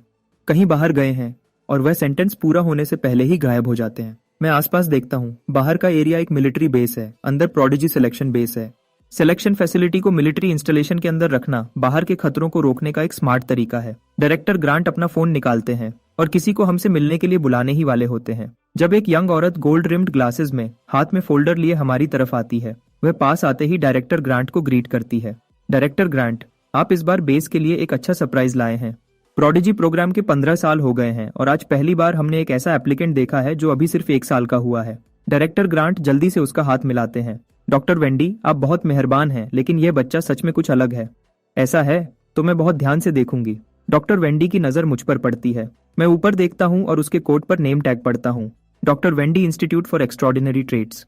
डॉक्टर वेंडी मिया से कुछ बातें करती है, फिर मेरी तरफ मुड़ती है। क्या तुम्हें कुछ चाहिए काय? वह देखती है कि मैं अभी भी उसके नेम टैग को घूर रहा हूं। वह हंसती है। दूध के लिए भूख लगी है? सॉरी, मेरे पास नहीं है। मैं सीधे जवाब देता हूँ, मैं अब नॉर्मल खाना खाता हूँ। वह मुझे आसानी से उठा लेती है और मेरा गाल खींचती है। शायद टेक्सचर से संतुष्ट होकर वह मिया की तरफ देखती है। ये बहुत प्यारा है, क्या मैं इसे किस कर सकती हूँ? बिल्कुल, आगे बढ़ो। उसे ऐसी चीजें बहुत पसंद है। पसंद है? कब से? किसने परमिशन दी आगे बढ़ो की? इससे पहले कि मैं प्रोटेस्ट कर पाता, डॉक्टर वेंडी मुझे कई किस करती है और मेरा चेहरा लिप प्रिंट से भर जाता है। डॉक्टर वेंडी फिर हमें हमारे अलॉटेड क्वार्टर्स की तरफ ले जाती है। ये एक पूरी तरह से इक्विप्ड अपार्टमेंट है, इतना कंफर्टेबल कि घर जैसा लगता है। आराम कर लो, असेसमेंट प्रोसेस कल से शुरू होगा। वह मिया को एक एक्सेस कार्ड देती है और चली जाती है। हम अभी ठीक से सेटल भी नहीं हुए थे कि दरवाजे पर दस्तक होती है। मिया दरवाजा खोलती है और हैरान रह जाती है। यह 3 दर्जन बच्चे दरवाजे पर भरे हुए थे। सब अंदर झांकने के लिए अपनी गर्दन लंबी कर रहे थे। हमने सुना कि 1 साल का फ्रीक आया है। मिया आधे मजाक और आधे गुस्से में एक तरफ हट जाती है और मुझे अपने कंपटीशन से मिलने का इशारा करती है। मैं पास जाता हूँ, एक नजर देखता हूँ और कहता हूँ, इतनी रात हो गई है, क्या तुम सब सोते नहीं हो? हम सो रहे थे जब तक इन दोनों ने सबको जगह नहीं दिया। वह उन 2 रिंग लीडर्स की तरफ इशारा करते हैं और जैसा कि उम्मीद थी, 5 मीटर तक पेशाब करने वाला और स्नॉट खाने वाला। ये देखकर कि उनसे बात करने वाला सच में इतना छोटा है, वह उत्साह से सवालों की बौछार कर देते हैं। क्या तुम स्प्लिट पैंट्स पहनते हो या डायपर्स? क्या तुम भूख लगने पर रोते हो? क्या तुम लड़ते हो? अगर मैं तुम्हें मारूंगा तो क्या तुम अपनी माँ के लिए रोगे? उस आखिरी सवाल ने मेरा ध्यान खींचा। मैं सस्पेंडर्स वाले लड़के को देखता हूँ जिसने यह पूछा था और धीमी मतलब भारी मुस्कान देता हूँ। तुम्हें पता चल जाएगा। अगली सुबह बेस हॉस्पिटल में मेरा खून टेस्ट, पेशाब टेस्ट और बालों का सैंपल टेस्ट होता है। उनके पास जो भी प्रोसीजर थे, मैं उन सबसे गुजरता हूँ। फिर डॉक्टर वेंडी के बताए अनुसार मैं स्मार्ट वॉच से बात करता हूँ और स्क्रीन पर एक जानकारी का बॉक्स खुल जाता है। डॉक्टर वेंडी समझाती है, पोटेंशियल स्कोर ही वह मुख्य चीज है जो यह तय करती है कि तुम सिलेक्शन में पास होगे या नहीं। तुम्हारा हर काम यहाँ पर असेसमेंट का हिस्सा है। हम ऐसे बच्चे ढूंढ रहे हैं जिनके पोटेंशियल स्कोर्स ज्यादा हों। मैं समझने का इशारा करने के लिए सर हिलाता हूँ, फिर कंफर्म करता हूँ। अभी 126 कैंडिडेट्स इस सिलेक्शन में हिस्सा ले रहे हैं। जैसे ही मैं हॉस्पिटल से बाहर निकलता हूँ, घड़ी बीप्स करती है। मैं अपनी कलाई उठाता हूँ। मुझे पहले ही एक पॉइंट मिल गया है। पोटेंशियल स्कोर को एक खास इवैल्यूएशन टीम चेक करती है, डॉक्टर वेंडी समझाती है। ज्यादा मत सोचो, बस यहाँ ऐसे ही रहो और सीखो जैसे तुम आमतौर पर करते हो। मैं सर हिलाता हूँ। समझ गया, अब मुझे सब साफ दिख रहा है। मेरी आम रूटीन है खाना, सोना और एक्सपी बढ़ाना, तो मैं बस उन्हें देखने दूंगा। घड़ी फिर से बीप्स करती है। मैंने सोचा था कि सिलेक्शन में एग्जाम्स, फिजिकल टेस्ट, शायद रिंग में लड़ाई होगी, लेकिन स्केड्यूल में पहली चीज एक क्लास है। जब मैं सब्जेक्ट का नाम देखता हूँ तो तुरंत एक्साइटेड हो जाता हूँ। आज के लेसन में माइंड कल्टीवेशन मेथड। एक छोटे क्लासरूम में एक सफेद बालों वाले टीचर माइंड कल्टीवेशन मेथड की बुनियादी बातें बताते हैं। कमरे में सब 4 स्टूडेंट्स अभी आए हैं और बाकी 3 पहले से जाने पहचाने चेहरे हैं। 5 मीटर पेशाब करने वाला बच्चा, नाक की गंदगी खाने वाला और किटन सस्पेंडर्स। वह तीनों मुश्किल से ध्यान दे रहे हैं। हर थोड़ी देर में वह मुड़ते हैं और मुझ पर मुंह बनाते हैं। यह इतना छोटा है, क्या यह कुछ भी समझ सकता है? नाक की गंदगी खाने वाला धीरे से बड़बड़ाता है। टीचर उस पर नजर डालते हैं और आगे बढ़ते हैं। मानसिक कल्टीवेशन की बुनियाद मेडिटेशन है। एक खास कंपाउंड के साथ मिलकर मेडिटेशन के दौरान दिमाग शरीर से अलग हो सकता है और ऊंची डायमेंशनल दुनिया में जा सकता है। मेडिटेशन की समझाने के बाद टीचर 4 शीशियां निकालते हैं, हम में से हर एक के लिए एक। मैं अपनी शीशी पर लेबल देखता हूँ, उसका ढक्कन खोलता हूँ और उसे धीरे से पीता हूँ। ये तो काफी मीठा है।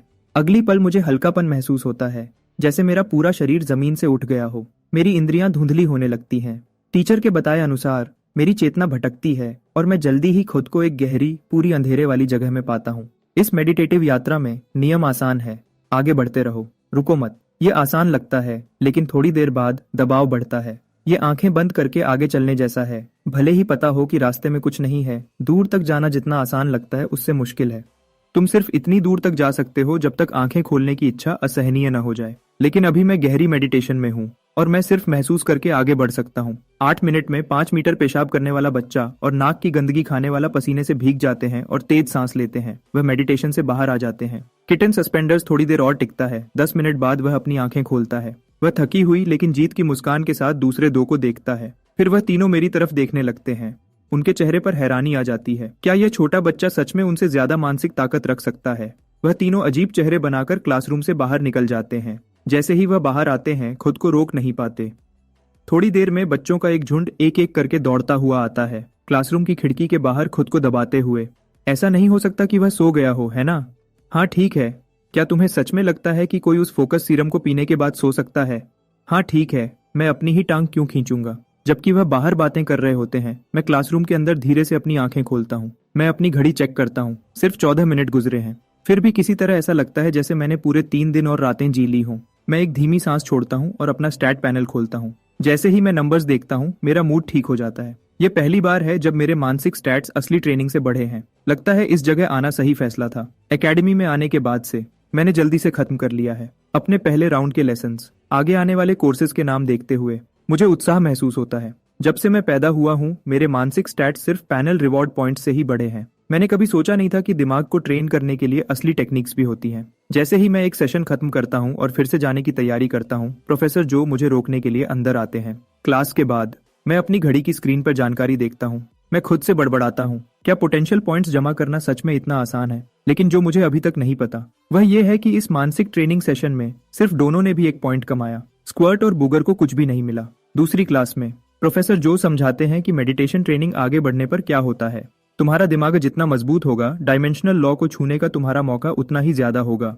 समझाने में आसान बनाने के लिए वह एक खाली कागज पर 2 पॉइंट्स ए और बी बनाते हैं। सब जानते हैं कि 2 पॉइंट्स के बीच सबसे छोटा रास्ता एक सीधी लाइन होती है। लेकिन क्या होता है जब तुम एक ऊंची डायमेंशन में जाते हो?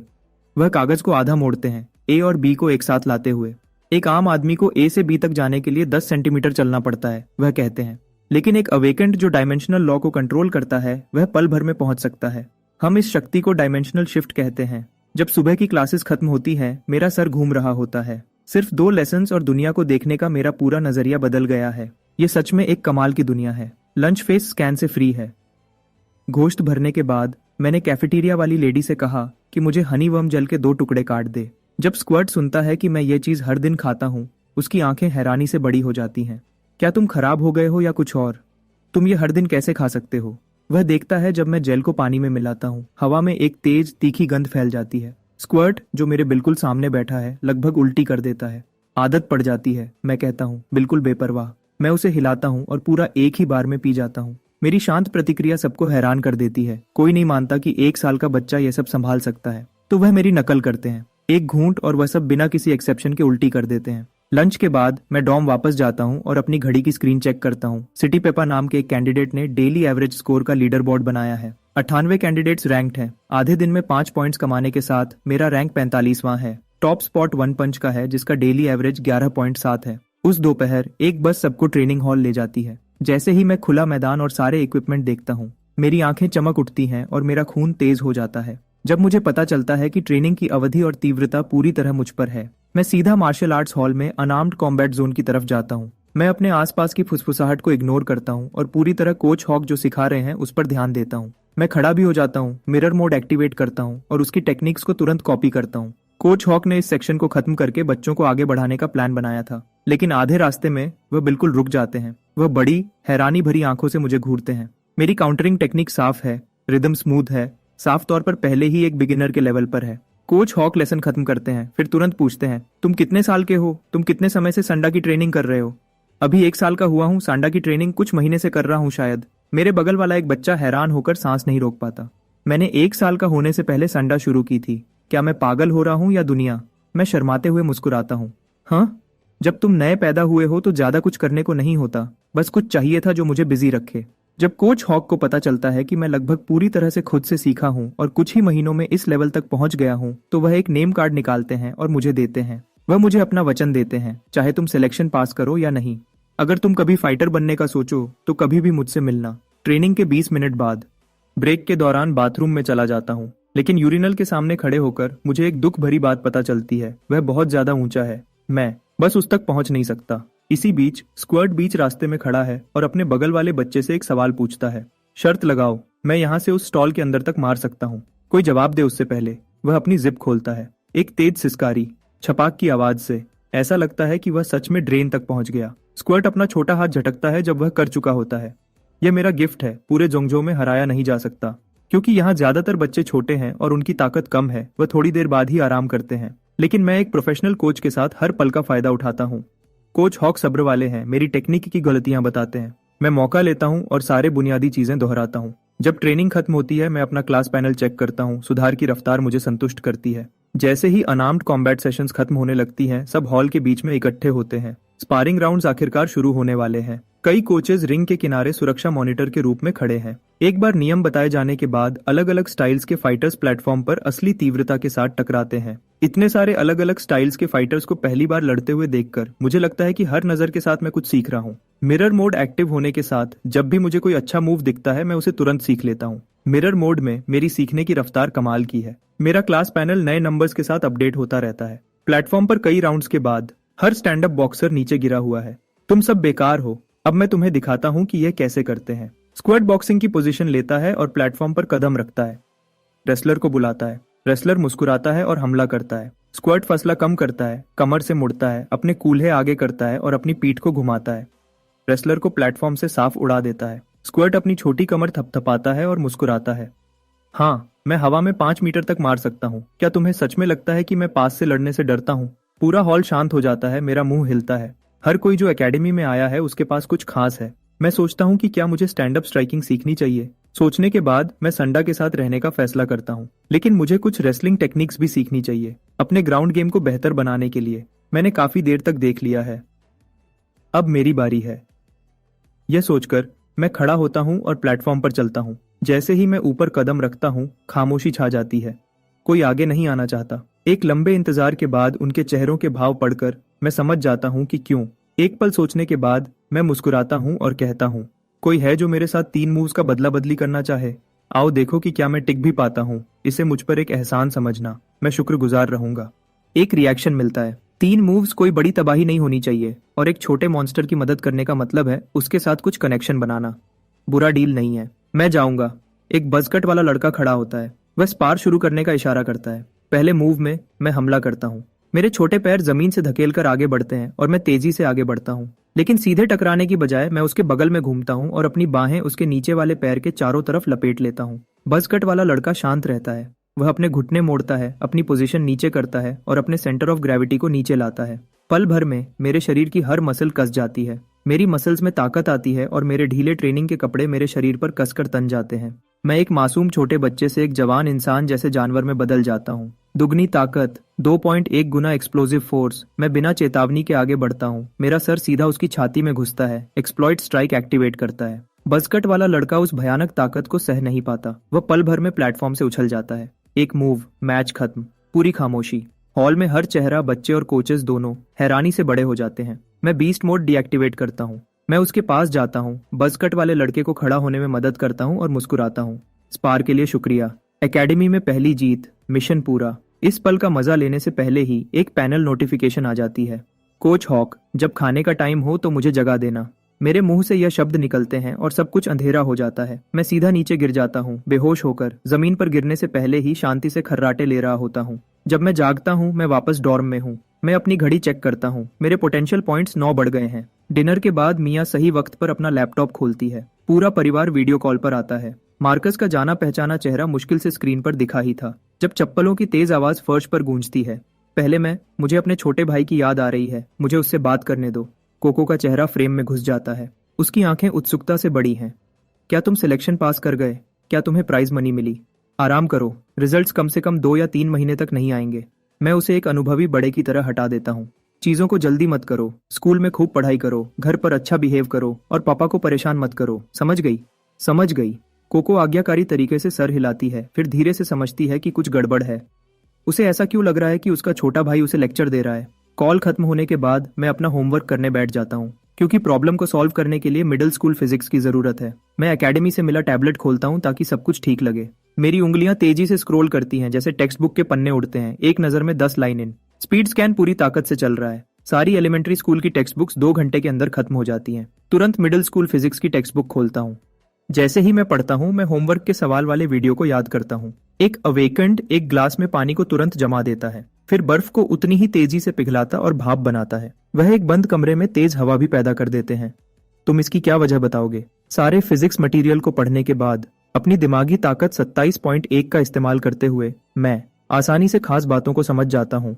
टेम्परेचर और हीट ट्रांसफर। मैं इसे आम फिजिक्स के तरीके से नहीं देखता। इसके बजाय मैं डायमेंशनल लॉ के नियम जोड़कर एक सही सोच बनाता हूँ। प्रोफेसर जो को ईमेल भेजने के बाद मुझे जल्दी ही उनकी मंजूरी मिल जाती है। उसी वक्त टैबलेट ऐप पर एक नोटिफिकेशन आ जाती है।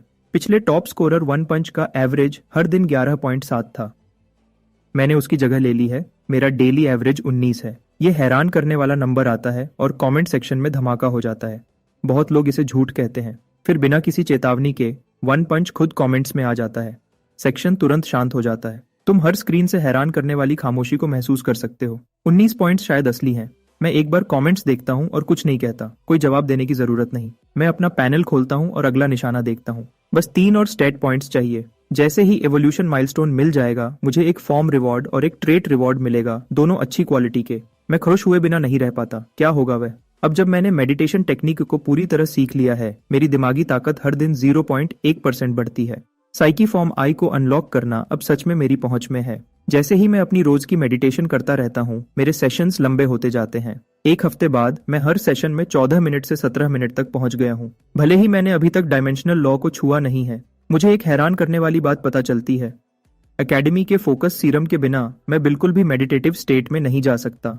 तो मैं प्रोफेसर जो को ढूंढने जाता हूँ। मैं पूछता हूँ कि क्या वह मेरी उम्र देखकर मुझे थोड़ी छूट दे सकते हैं और कुछ एक्स्ट्रा बॉटल्स दे सकते हैं। वह तुरंत मना कर देते हैं, लेकिन कम से कम वह मुझे पूरी तरह समझाते हैं। डायमेंशनल लॉ को छूने के लिए सिर्फ एक मजबूत दिमाग और शरीर ही नहीं, बल्कि बहुत अच्छी किस्मत भी चाहिए। सिर्फ वह खास लोग जिनकी शारीरिक और दिमागी ताकत इंसानी शरीर की जेनेटिक सीलिंग तक पहुंचती है, वह ही इसे करने के लायक होते हैं। कुछ लोगों के लिए एक सेशन ही काफी होता है अगर किस्मत उनके साथ हो। दूसरों के लिए 100 एक्स्ट्रा बॉटल्स फोकस सीरम भी कोई फर्क नहीं डालेंगी। क्योंकि मैं जल्दी ही डायमेंशनल लॉ को छूने वाला नहीं हूँ, मैं अपनी स्टैट्स बढ़ाने के लिए मेडिटेशन करता रहूंगा। और प्रोफेसर जो ने जो बताया है उसके हिसाब से एलीट टियर के लिए शारीरिक स्टैंडर्ड मेरे अगले एवोल्यूशन टारगेट से मिलता जुलता लगता है। डिनर के बाद मैं हमेशा की तरह ट्रेनिंग हॉल जाता हूँ। जैसे ही मैं अंदर जाता हूँ, मुझे एक लड़का दिखता है जिसके बिल्कुल बाल नहीं है। उसका सर बिल्कुल उबले हुए अंडे जैसा लगता है। इधर उधर पूछने के बाद मुझे पता चलता है कि वह लीडर बोर्ड वाला वन पंच है। अभी एग हेड 100 किलोग्राम पर बेंच प्रेसेस कर रहा है। वह लगभग 6 या 7 साल का लगता है, लेकिन उसकी मांसपेशियों की बनावट कमाल की है। उसके कंधे और बाजुओं में पहले ही स्ट्राइएशंस दिख रहे हैं। मैं अपनी स्क्वाट रूटीन अब शुरू करता हूँ। बीस्ट मोड चालू किए बिना मैं 90 किलोग्राम स्क्वाट कर सकता हूँ। जब मैं अपनी वर्कआउट में पूरी तरह लगा होता हूँ तो पीछे से एक आवाज आती है। यह थोड़ा शर्म की बात है, सच में। मैं अपनी आवाज धीमी रखने की कोशिश करता हूँ। मुड़ता हूँ, यह एगहेड है। शर्म की बात से तुम्हारा क्या मतलब है? मैं पूरी तरह समझ नहीं पाया। शर्म की बात है कि तुम्हारे पास अवेकनिंग ट्रेट नहीं है। तुम जानते हो कि एकेडमी में बहुत सारे बच्चे अवेकनिंग ट्रेट के साथ पैदा होते हैं। बिना ज्यादा मेहनत के वह ए रैंक तक, यहाँ तक कि एस रैंक भी पा सकते हैं। तुम्हारे पास हाई पोटेंशियल पॉइंट्स हैं और अच्छा अनुशासन है, लेकिन अवेकनिंग ट्रेट के बिना एक्सपर्ट्स शायद ध्यान नहीं देंगे। तुम ए रैंक पर ही अटके रह सकते हो। मैं बहस नहीं करता, इसके बजाय मैं मुस्कुराता हूँ और पूछता हूँ, तुम्हारा क्या? तुम्हारे पास अवेकनिंग ट्रेट है और एक मजबूत इरादा है। श्रिंक अचेडेटिंग एकेडमी की हद है, मेरी नहीं। मैं समझ नहीं पाता कि वह क्या कहना चाहता है, तो मैं पूछता हूँ, तो तुम मुझे यह सब क्यों बता रहे हो? वह मेरी आंखों में सीधा देखता है, पूरी तरह गंभीर। अगर एकेडमी तुम्हें एस रैंक नहीं देती तो मेरे साथ काम करना। मैं तुम्हें एस रैंक जैसा बर्ताव दूंगा।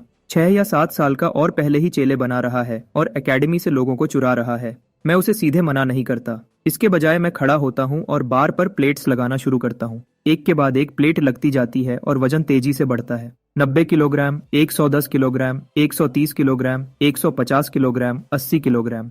एगहेड का शांत चेहरा गायब हो जाता है। उसकी आंखें हैरानी से भर जाती हैं। सारी प्लेट्स लगाने के बाद मैं उसे मुस्कुराता हूँ। वैसे एस रैंक मेरी हद भी नहीं है। 150 किलोग्राम का बारबेल अपने कंधों पर उठाता हूँ। 3 साफ टेक्स्ट बुक स्क्वाट्स। मैं बार को एक भारी आवाज के साथ वापस रखता हूँ। कमरे में सब हैरान हैं। एगहेड जमा हुआ खड़ा है, शांत। उसका चेहरा बिल्कुल गंभीर हो जाता है। उसने शायद समझ लिया है कि मैं क्या कहना चाहता था। एगहेड एक लंबी सांस लेता है और मुझे सर हिलाता है। फिर वह मुड़ता है और बिना कुछ कहे चला जाता है। मैंने अभी अभी बीस्ट मोड चालू किया था एक बड़ी बात कहने के लिए, चोट से बचने के लिए। आज रात का स्ट्रेंथ सेशन जल्दी खत्म करना पड़ेगा। स्क्वाड को बुलाता हूँ और हम डॉम वापस जाते हैं। लेकिन बुगर कहाँ है? इसी पल एक दूसरे ट्रेनिंग रूम में बुगर पुलअप बार पर है। बड़े बड़े गोल घूम रहा है, पूरे 307 चक्कर। कुछ झूलों के बाद वह नीचे आता है और हैरान करने वाली मात्रा में नाक की गंदगी उसके चेहरे से उड़ती है। वह उस अनजान चीज को अपने चेहरे से सीधा अपने मुंह में डाल लेता है और एक संतुष्ट चेहरे के साथ वह धीरे से कहता है, मुझे पक्का लगता है कि मैं अभी और मजबूत हो गया हूँ। थोड़ी देर में एक नया हफ्ता शुरू होता है। दूसरे हफ्ते का ज्यादातर प्रोग्राम विल्डरनेस सर्वाइवल पर ध्यान देता है। मैं आउटडोर एक्सप्लोरेशन ट्रेनिंग जल्दी सीख लेता हूँ और कुछ अच्छे हुनर हासिल करता हूँ। लेकिन इतना सब करने के बाद भी एक्सप्लोरर क्लास पैनल अभी तक अनलॉक नहीं हुआ है। चाहे कुछ भी हो, मुझे पहले साइकी फॉर्मा एवोल्यूशन माइलस्टोन को पक्का करना है। बाकी सब इंतजार कर सकता है। और बस ऐसे ही सब कुछ ठीक हो जाता है। मेरा प्यूरिफिकेशन गेज फिर से भर जाता है और मुझे 2 और स्टैट पॉइंट्स मिलते हैं। मैं दोनों को सीधा मेंटल स्टैट्स में डाल देता हूँ। पैनल चमकता है और रिवॉर्ड्स एक साथ आ जाते हैं। जैसे पहले जुवेनाइल ह्यूमनॉइड बीस्ट रिवॉर्ड मिला था, एक फॉर्म, एक ट्रेट। मैं तुरंत पूरी जानकारी देखने के लिए टैप करता हूँ। जब चाहे ओवरड्राइव चालू कर पाना, मैं इससे बहुत खुश हूँ। फिर मैंने मर्ज ट्रेट प्रेडेटर रिवॉर्ड की जानकारी चेक की, बिल्कुल मेरी शारीरिक स्टैट्स की तरह। मेरी दिमागी स्टैट्स को अब ग्रोथ रेट और रिकवरी स्पीड दोनों में फायदा मिलता है। पूरा पैनल और जो कुछ भी मैंने अनलॉक किया है उसे देखकर मुझे एक शांत संतुष्टि महसूस होती है।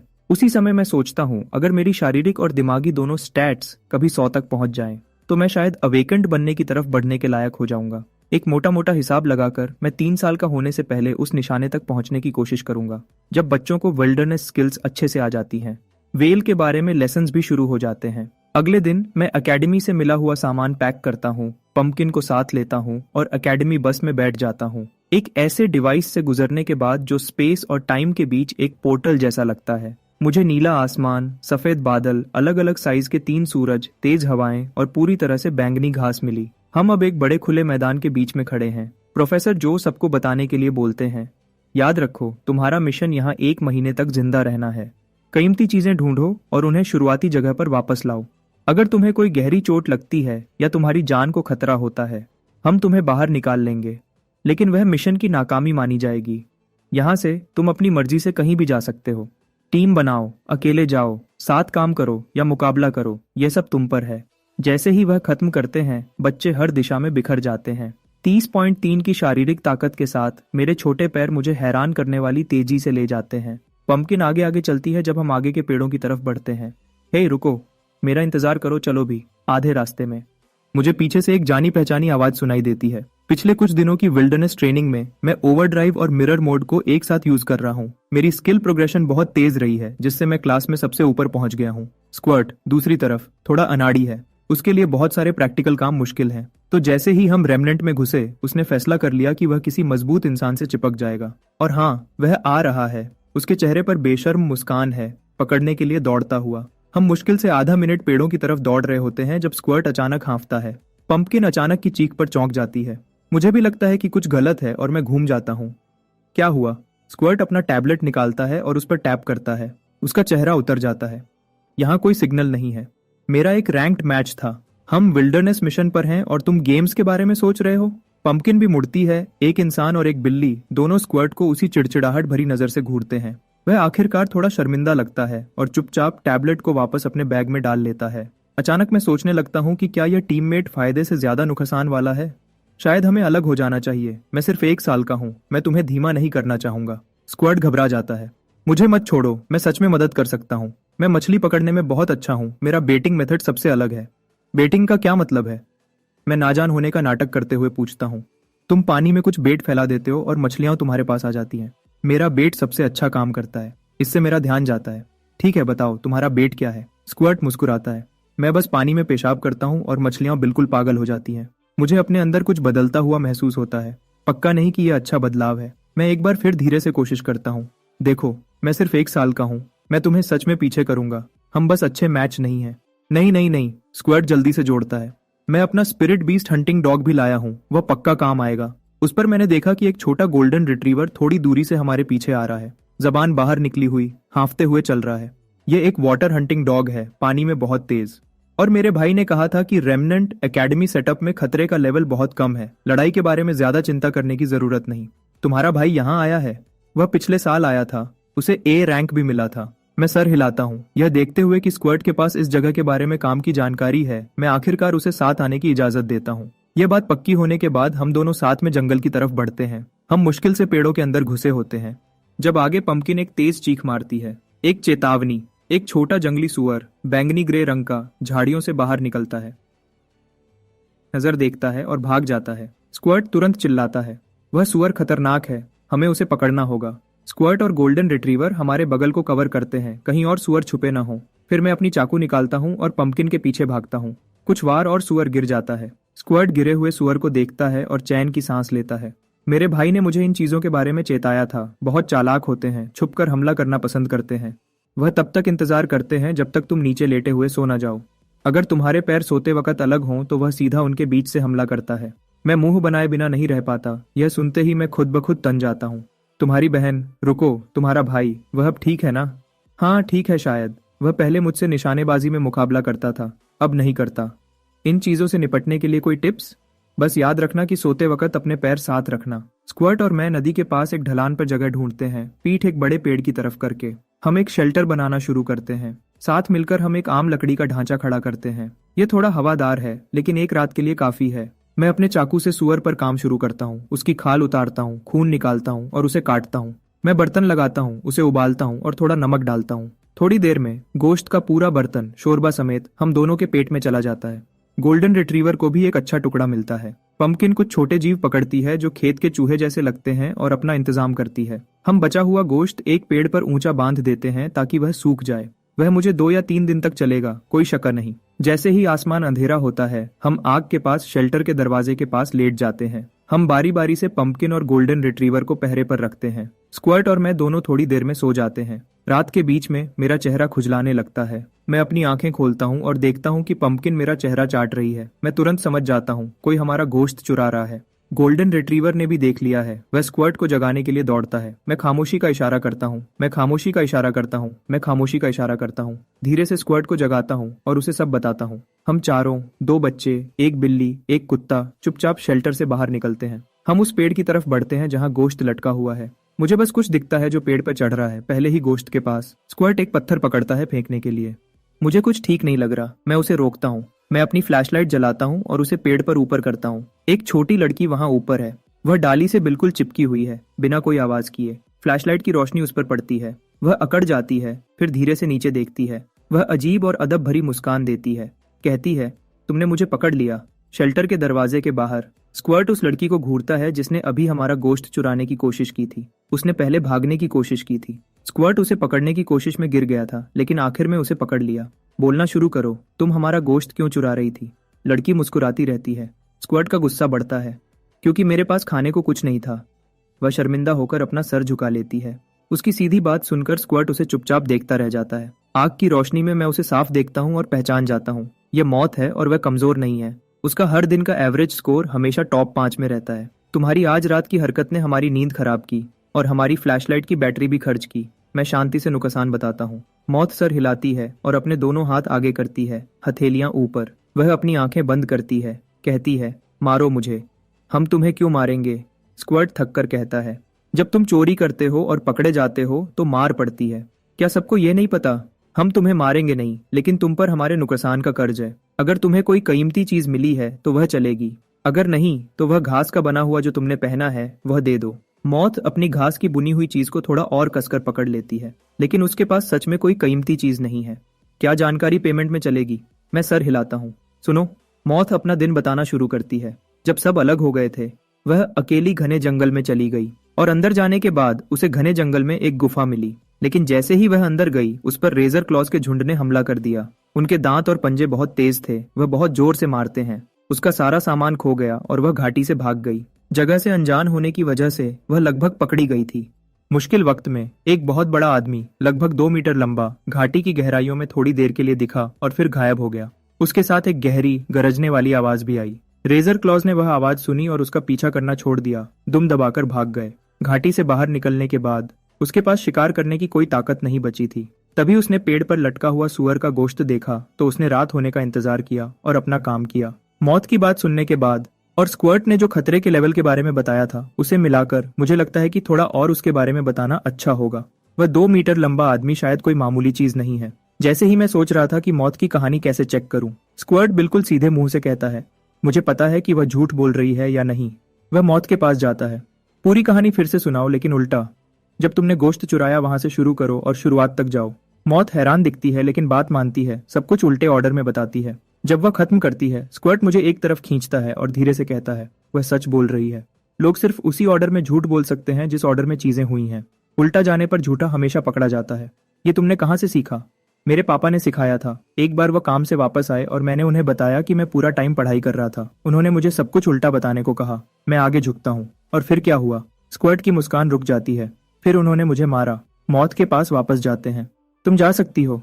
वह सर हिलाती है, लेकिन उसकी आंखें बर्तन में रखी दर्जनों बेरीज से नहीं हट रही हैं और उसके पेट से एक लंबी धीमी आवाज आती है। मौत ने आज जो कुछ भी झेला, उस सब को याद करते हुए, उसकी लड़ने की ताकत स्क्वर्ट से साफ तौर पर ज्यादा है और दोनों को उस गुफा को मिलकर खोजने से फायदा हो सकता है। यह सोचकर मैं मुट्ठी भर बेरीज लेता हूँ और उसके हाथ में देता हूँ। तुमने जो जानकारी दी वह कीमती थी। यह तुम्हारी है। मौत की आंखें चमक उठती हैं। वह उन्हें सेकंड्स में खा जाती है। 2 निवाले और वह खत्म। साफ है कि उससे उसका पेट बिल्कुल नहीं भरा। मैं सही मौका देखता हूँ। क्या साथ काम करना चाहती हो? हम उस गुफा को एक टीम की तरह खोजेंगे। बची हुई बेरीज का आधा हिस्सा तुम्हारा होगा और एक टुकड़ा गोश्त भी। मेरी पेशकश सुनने के बाद मौत हिचकिचाती है। वह बर्तन में रखी बेरीज पर चोरी छिपे नजर डालती है, लालच को रोकती है और धीरे से कहती है, शुक्रिया। फिर वह पल भर में गायब हो जाती है। जंगल की गहराइयों में दौड़ती हुई चली जाती है। अगली सुबह जल्दी स्क्वर्ट और मैंने बात की और जल्दी से जल्दी गुफा की तरफ जाने का फैसला किया। हम जल्दी से सामान पैक करते हैं और फिर निकल पड़ते हैं। 2 बच्चे, एक बिल्ली, एक कुत्ता। 3 घंटे पैदल चलने के बाद हम आखिरकार पहुंच जाते हैं। यह वह जगह है जहां मौत ने अपना आधा दिन इस मुश्किल जगह में गुजारा था। स्क्वर्ट कांटों से भरे रास्ते को देखकर धीमी से सीटी बजाता है, फिर गंभीर हो जाता है। ध्यान से, अगर सिस्टम ने हमें खतरे में बताया और एकेडमी ने हमें बाहर निकाल दिया तो मिशन खत्म हो जाएगा। यह चेतावनी ध्यान में रखते हुए मैं पंपकिन के साथ पहाड़ में आगे बढ़ता हूँ। बस कुछ कदम अंदर आगे एक काला साया दिखता है, बिल्कुल वैसा ही जैसा मौत ने रेजर क्लॉ के बारे में बताया था। इस जगह का सबसे खतरनाक शिकार करने वाला जानवर।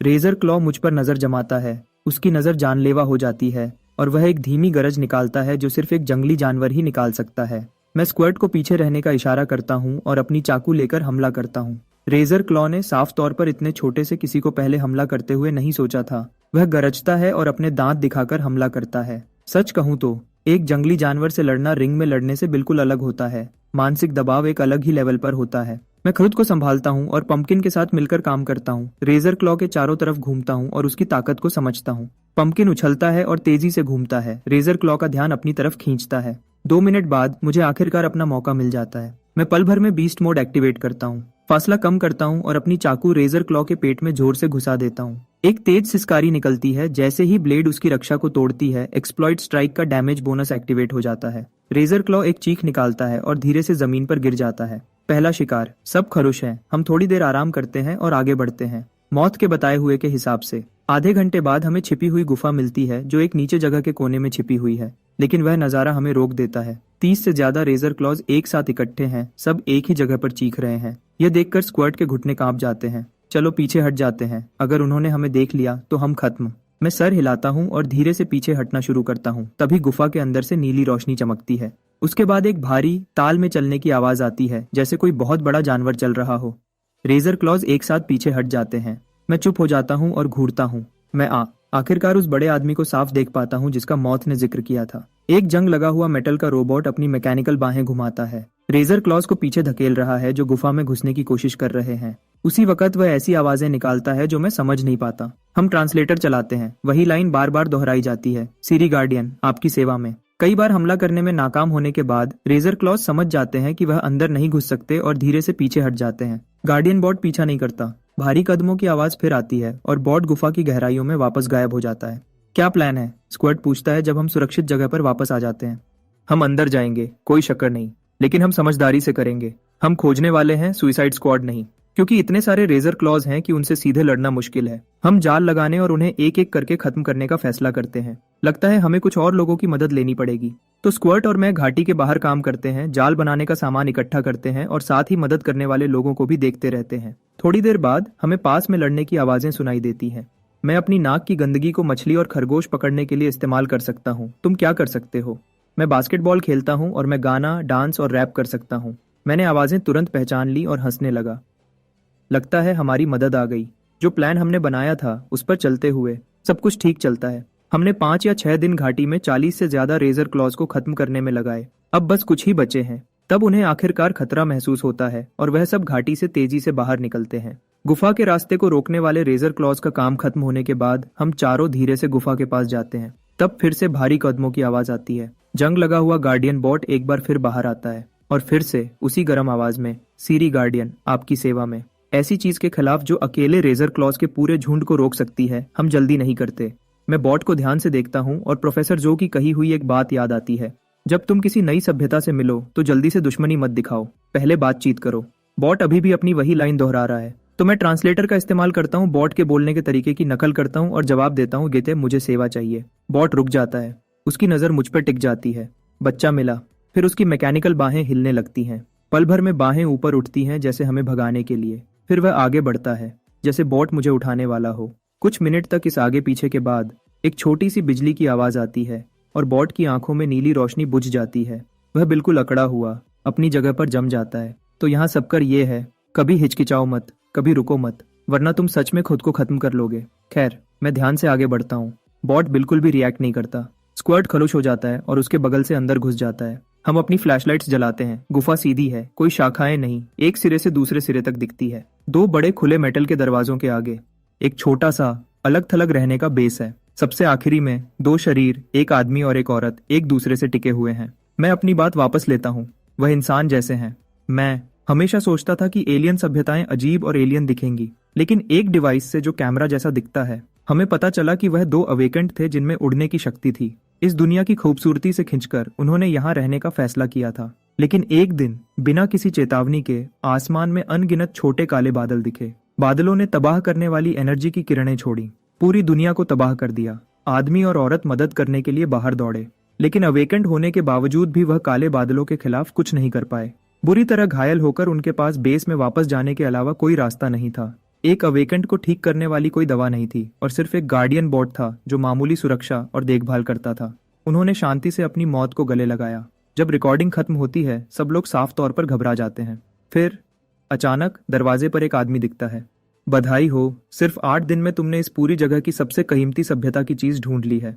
प्रोफेसर जो धीरे से अंदर आते हैं। वह अपने फोन पर एक डॉक्यूमेंट स्क्रॉल कर रहे हैं। और तुमने ऐसा करने का एकेडमी का सबसे तेज रिकॉर्ड तोड़ दिया है। वह मुझ पर नजर डालते हैं। तुम्हारी किस्मत बहुत अच्छी है बच्चे, तुमने बॉट का बच्चे की सुरक्षा वाला प्रोटोकॉल चालू कर दिया, वरना उससे आगे निकलना बिल्कुल भी आसान नहीं होता। मैं कैमरा ऊपर करता हूँ। प्रोफेसर, वह काले बादल क्या थे? बाकी बच्चे आगे झुकते हैं, सब जानना चाहते हैं, सबकी आंखें उन पर टिक जाती हैं। हम उन्हें स्टार हंटर्स कहते हैं। वह ब्रह्मांड में घूमते हैं और सभ्यताओं का शिकार करते हैं। प्रोफेसर जो का चेहरा गंभीर हो जाता है। जब भी उन्हें कोई विकसित सभ्यता मिलती है, वह हमला करते हैं, उसके साधन लूट लेते हैं, फिर ग्रह की सतह को तबाह कर देते हैं, सभ्यता को शून्य से फिर से बनाने पर मजबूर करते हैं। फसल काटने जैसा, एक बार काटो और अगले के उगने का इंतजार करो। जवाब एक बोझ की तरह गिरता है। क्या धरती को भी स्टार हंटर्स ने निशाना बनाया है? हमें नहीं पता, लेकिन हमें हमेशा तैयार रहना होगा। वह कमरे में सबको इशारा करते हैं। इसीलिए अकेडमी ने तुम सबको एक साथ लाया है। अगर तुम में से एक भी सभ्यता का रक्षक बन गया तो हमारी सारी मेहनत सफल हो जाएगी। 1 महीने बाद सब बेस कैंप पर इकट्ठे होते हैं। इस बची हुई जगह के सर्वाइवल मिशन में 5 कैंडिडेट्स को बाहर कर दिया जाता है। मेरा स्कोर सबसे ज्यादा है, मेरी रैंकिंग एकेडमी के टॉप 10 में आ गई है। लेकिन सबसे बड़ी हैरानी की बात यह है कि मेरी घड़ी ने एक्सप्लोरर स्टोर खोल दिया है। हर तरह का सामान खरीदने के लिए मिल रहा है। जैसे ही मैंने अपना प्रोफाइल रजिस्टर किया, मेरे पैनल में अपने आप एक नोटिफिकेशन आ गया। 1 सेकंड भी बिना सोचे मैंने उस एक्सप्लोरर क्लास को अनलॉक करने के लिए टैप किया जिसका मैं इंतजार कर रहा था। कुछ दिन बाद एगहेड अलविदा कहने आता है। वह सिलेक्शन में पास हो गया है। वह अकेडमी का इतिहास में 27वां एस रैंक टैलेंट बन गया है। वह मुझे ढूंढ लेता है और मुझे एक नेम कार्ड देता है। इस बार यह एक इनविटेशन है, कोई नौकरी का ऑफर नहीं। मैंने पहले तुम्हें कम समझा था, बिना किसी अवेकनिंग ट्रेट के भी तुम एस रैंक के पूरे लायक हो। उसकी माफी सच्ची थी। जब भी तुम्हें मौका मिले तुम मेरी फैमिली की कंपनी में आ सकते हो। मैं कार्ड लेता हूँ और सर हिलाता हूँ। एगहेड के जाने के बाद मेरी रैंकिंग अपने आप 9वें पर आ जाती है। कुछ दिन बाद मौत अलविदा कहने आती है। वह मुझे शुक्रिया कहती है। उसकी रेमनेंट एक्सप्लोरेशन की शुरुआत मुश्किल थी, लेकिन उसने अच्छे नंबर हासिल किए और इसका कुछ क्रेडिट मुझे भी जाता है। उसे आखिर में ए रैंक मिला। मौत के जाने के बाद मेरी रैंकिंग 6ठे पर पहुंच जाती है। अब तक 1 साल के प्रोडिजी की कहानी पूरी एकेडमी में फैल चुकी थी। खास गुप्तता के इंतजाम किए गए हैं। उसके बाद से मैं लगभग पूरा अकेला ही पढ़ता और ट्रेनिंग करता हूँ। प्रोफेसर जो को देखते हुए वह हमेशा सब कुछ जानते हुए लगते हैं।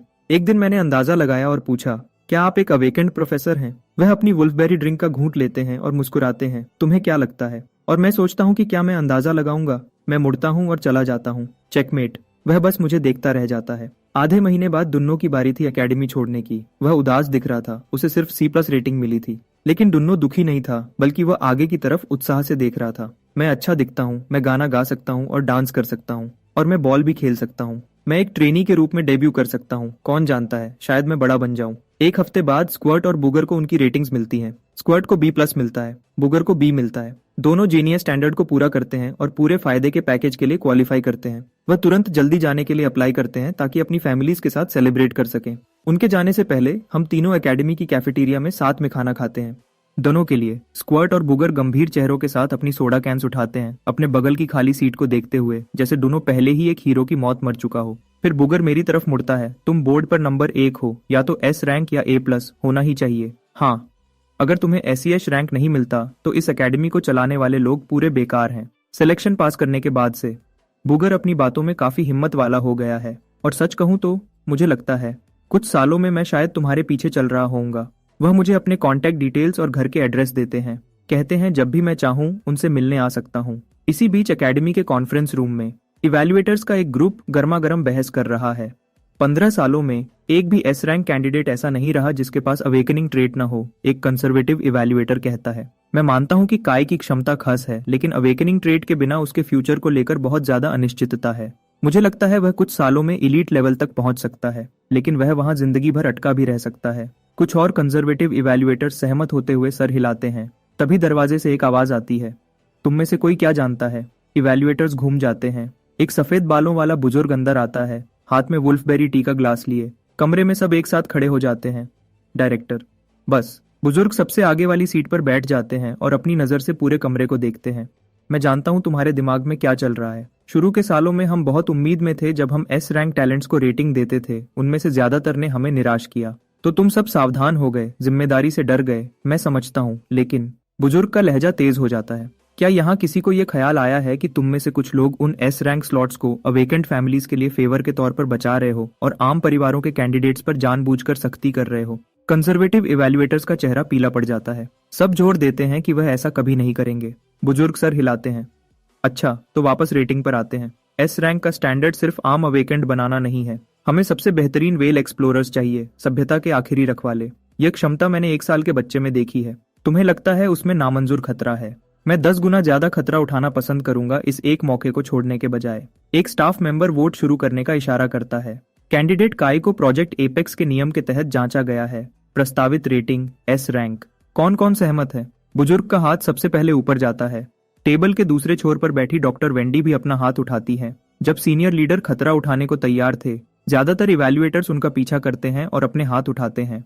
उसी पल लेटेस्ट रेटिंग का नतीजा कॉन्फ्रेंस रूम से बाहर निकलता है। एक नया मुकाम जोंगजो के प्रोजेक्ट एपेक्स के इतिहास में 28वां एस रैंक ऑफिशियली रिकॉर्ड हो गया है। जब डॉक्टर वेंडी मुझे बताती हैं कि मुझे एस रैंक मिला है तो मैं हैरान नहीं होता, लेकिन मिया बहुत खुश है। पिछले कुछ हफ्ते में वह दूसरे पेरेंट्स से बात कर रही थी और उसने जाना कि रैंक्ड टीयर्स के बीच कितना बड़ा फर्क है। अब उसके बेटे को सबसे ऊंचा एस रैंक मिला है। उसे राष्ट्रीय खजाना कहना कोई बड़ी बात नहीं होगी। अब जब मुझे एस रैंक मिल गया है और मैंने अपने बनाए हुए गोल्स पूरे कर लिए हैं, घर जाने का समय हो गया है। डॉक्टर वेंडी मेरी घड़ी पर कुछ कैरेक्टर्स भेजती हैं। जोंगजो प्रोडिजी प्रोटेक्शन एक्ट अब तुम्हारे लिए लागू हो गया है। जो मैंने अभी तुम्हारी घड़ी पर भेजा है वह तुम्हारी सेफ्टी आईडी है। अगर तुम किसी मुश्किल में पड़ते हो तो वह आईडी लोकल अथॉरिटीज को दे देना और तुम्हें सबसे तेज मदद मिलेगी। और अवेकन भी तुम्हारी पूरे दिन और रात करीब से देखभाल के लिए लगाए जाएंगे। मैं बार बार सर हिलाता हूँ, ये बहुत अच्छा है, बहुत तसल्ली देने वाला है। डॉक्टर वेंडी, वह 10 मिलियन का डेवलपमेंट ग्रांट कब मिलेगा? फिक्र मत करो, जो तुम्हारा है वह कोई नहीं ले सकता। वह मिया को एक फाइनेंशियल डॉक्यूमेंट देती है। डेवलपमेंट ग्रांट ज्यादातर रीइंबर्समेंट पर बेस्ड है। ये तुम्हारे स्टोर अकाउंट में आ जाएगा। बस खर्च करते वक्त सही रिसीप्ट्स लेना मत भूलना। ग्रांट कंफर्म हो गया है, प्रोडिजी प्रोटेक्शन एक्ट एक्टिव है और अब बस एक चीज बची है। डॉक्टर वेंडी, क्या कोई अवेकेंड मेरा मेंटर बनेगा? क्या यह डिसाइड हो गया है? मैं पूछता हूँ, अपनी उत्सुकता मुश्किल से छुपाते हुए। इस पर डॉक्टर वेंडी का चेहरा बदल जाता है। वह एक खास सीनियर लीडर के बारे में सोच रही है जिसने सही तरीके को छोड़कर पहले ही मेंटर की जगह ले ली थी। वह आरआई को मुस्कुराती है। जल्दी ही फाइनल हो जाएगा, तुम्हें बता दिया जाएगा। प्रोजेक्ट एपेक्स कमिटमेंट अग्रीमेंट पर साइन करने के बाद हम एक प्राइवेट जेट में बैठकर सीधे लूटन के नॉर्थ डिस्ट्रिक्ट एयरपोर्ट जाते हैं। फिर एक प्राइवेट कार हमें आराम से घर तक ले जाती है। हम अभी घर पहुंचे ही थे कि मार्कस अंदर आता है। उसने खास इसके लिए छुट्टी ली थी। मैं हमेशा जानता था कि मेरा बेटा यह कर दिखाएगा। उसका चेहरा खुशी से लाल हो गया है। वह सेलिब्रेशन के लिए स्पार्कलिंग ड्रिंक्स का पूरा केस ऑर्डर करता है। 5 बजे के आसपास वह कोको को स्कूल से लेने जाता है। थोड़ी देर में सामने का दरवाजा खुलता है। कोको स्कूल यूनिफॉर्म में मिट्टी से भरी हुई उछलती हुई आती है। छोटे भाई, क्या तुम्हें प्यास लगी है? कोको फ्रिज से स्पार्कलिंग वाटर का एक कैन निकालती है और उसे दोनों हाथों से मुझे देती है। क्या तुम्हें भूख लगी है? डिनर में कोको एक पूरी चिकन लेग उठाती है और मेरे बोल में रख देती है। क्या तुम थक गए हो? ट्रेनिंग के बाद कोको मेरे लिए एक टॉवल और एक ड्रिंक लाती है। वह मेरे कंधों को थोड़ा दबाती भी है। मैं अपनी आंखें आधे बंद करता हूँ और इसके हर पल का मजा लेता हूँ। इस घर में मेरा रुतबा सबसे ऊंचा हो गया है। हे, मेरी घड़ी कहाँ है?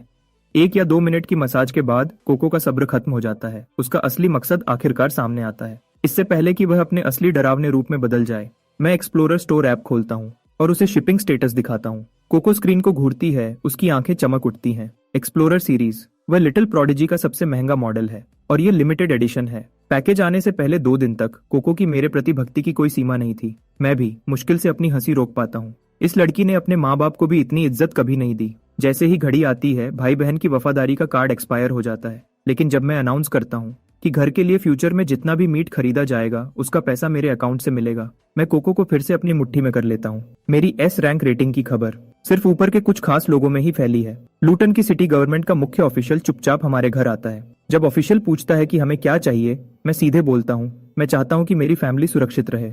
ऑफिशियल बिना किसी झिझक के मान जाता है। एक प्राइवेट कार और सिक्योरिटी का इंतजाम किया जाता है ताकि मार्कस, मिया और कोको को हर दिन स्कूल ले जाया और लाया जा सके। एक बड़ा अपार्टमेंट और एक सरकारी रेजिडेंशियल कॉम्पाउंड भी ऑफर किया जाता है, बिना किराए के और 20 साल रहने के बाद पूरी मालिकाना हक। मार्कस और मिया वहाँ हैरानी में खड़े हैं, आखिरकार समझ रहे हैं कि अब चीजें कितनी अलग हैं। शिफ्ट होने के दौरान मैं बस हर दिन बिना किसी छुट्टी के ट्रेनिंग करता हूँ, अपने मेंटोर के असाइनमेंट के फाइनल होने का इंतजार करते हुए। पूरा 1 महीना बीत जाता है जब आखिरकार ईमेल आता है। नाम लिखा है सीनियर प्रोफेसर जो। ये एकेडमी के वही पुराने प्रोफेसर हैं, तो वह सच में अवेकेंड नहीं है। मेरी घड़ी बजती है। छोटे, अब मैं तुम्हारा मेंटर हूँ। हैरान हो? ये नहीं सोचा था। तुम्हारे लिए एक छोटा सा गोल है, 4 साल के अंदर एलीट लेवल तक पहुंचो। अगर ऐसा करते हो तो एक बड़ा इनाम इंतजार कर रहा है, और अगर तुम नहीं करते तो मैं खुद लूटन आकर तुम्हें थप्पड़ मारूंगा। मैं थोड़ा सिकुड़ता हूँ। पता नहीं क्यों मुझे शक नहीं है कि वह सच में ऐसा करेंगे। खुशकिस्मती से ये गोल मेरे लिए बिल्कुल भी मुश्किल नहीं है। स्कूल तब तक इंतजार कर सकता है जब तक तुम एलीट लेवल तक नहीं पहुंच जाते। ट्रेनिंग के लिए बस मेरे इंतजाम को फॉलो करना। एक मेंटर का होना सच में बोझ कम कर देता है। मैं अच्छे मूड में फोन रखता हूँ, मेंटर की खबर का इंतजार करते हुए। कोको मेरी स्पारिंग पार्टनर रही है। हर शाम हम साथ में कॉम्बैट प्रैक्टिस करते हैं। एकेडमी जाने से पहले कोको को हराने के लिए पूरी कोशिश और कुछ नए तरीके लगते थे। मुझे हर मौका ढूंढना पड़ता था ताकि साइज के फर्क को पूरा कर सकूं। वापस आने के बाद हम बराबर के थे, 50-50। कोको हैरान है, वो फिर से मुझे एलियन फ्रीक कहने लगी है। कुछ दिन बाद प्रोफेसर जो फोन करते हैं। ट्रेनिंग फैसिलिटी और तुम्हारा कोच सब तैयार है, पूरी जगह सिर्फ मेरी है। इक्विपमेंट के लिए इंतजार नहीं करना पड़ेगा, जो भी मैं ट्रेन करना चाहूँ जब भी चाहूँ। घर से आधे घंटे की दूरी पर, यह है जिंदगी। थोड़ी देर बाद प्रोफेसर जो ने जिस कोच का इंतजाम किया था वह आती है, एक जवान औरत जिसके ऊंचे पोनीटेल है। हेलो, मैं तुम्हारी पर्सनल कोच टीना हूँ। हाय कोच टीना। मैं बारबेल को रखता हूँ और दौड़कर पास जाता हूँ। मानसिक रूप से तैयार होने के बावजूद कोच टीना अपनी आंख को फड़कने से रोक नहीं पाती जब वह 100 केजी बारबेल देखती है। परिचय के बाद मैं उसके क्रेडेंशियल्स देखता हूँ।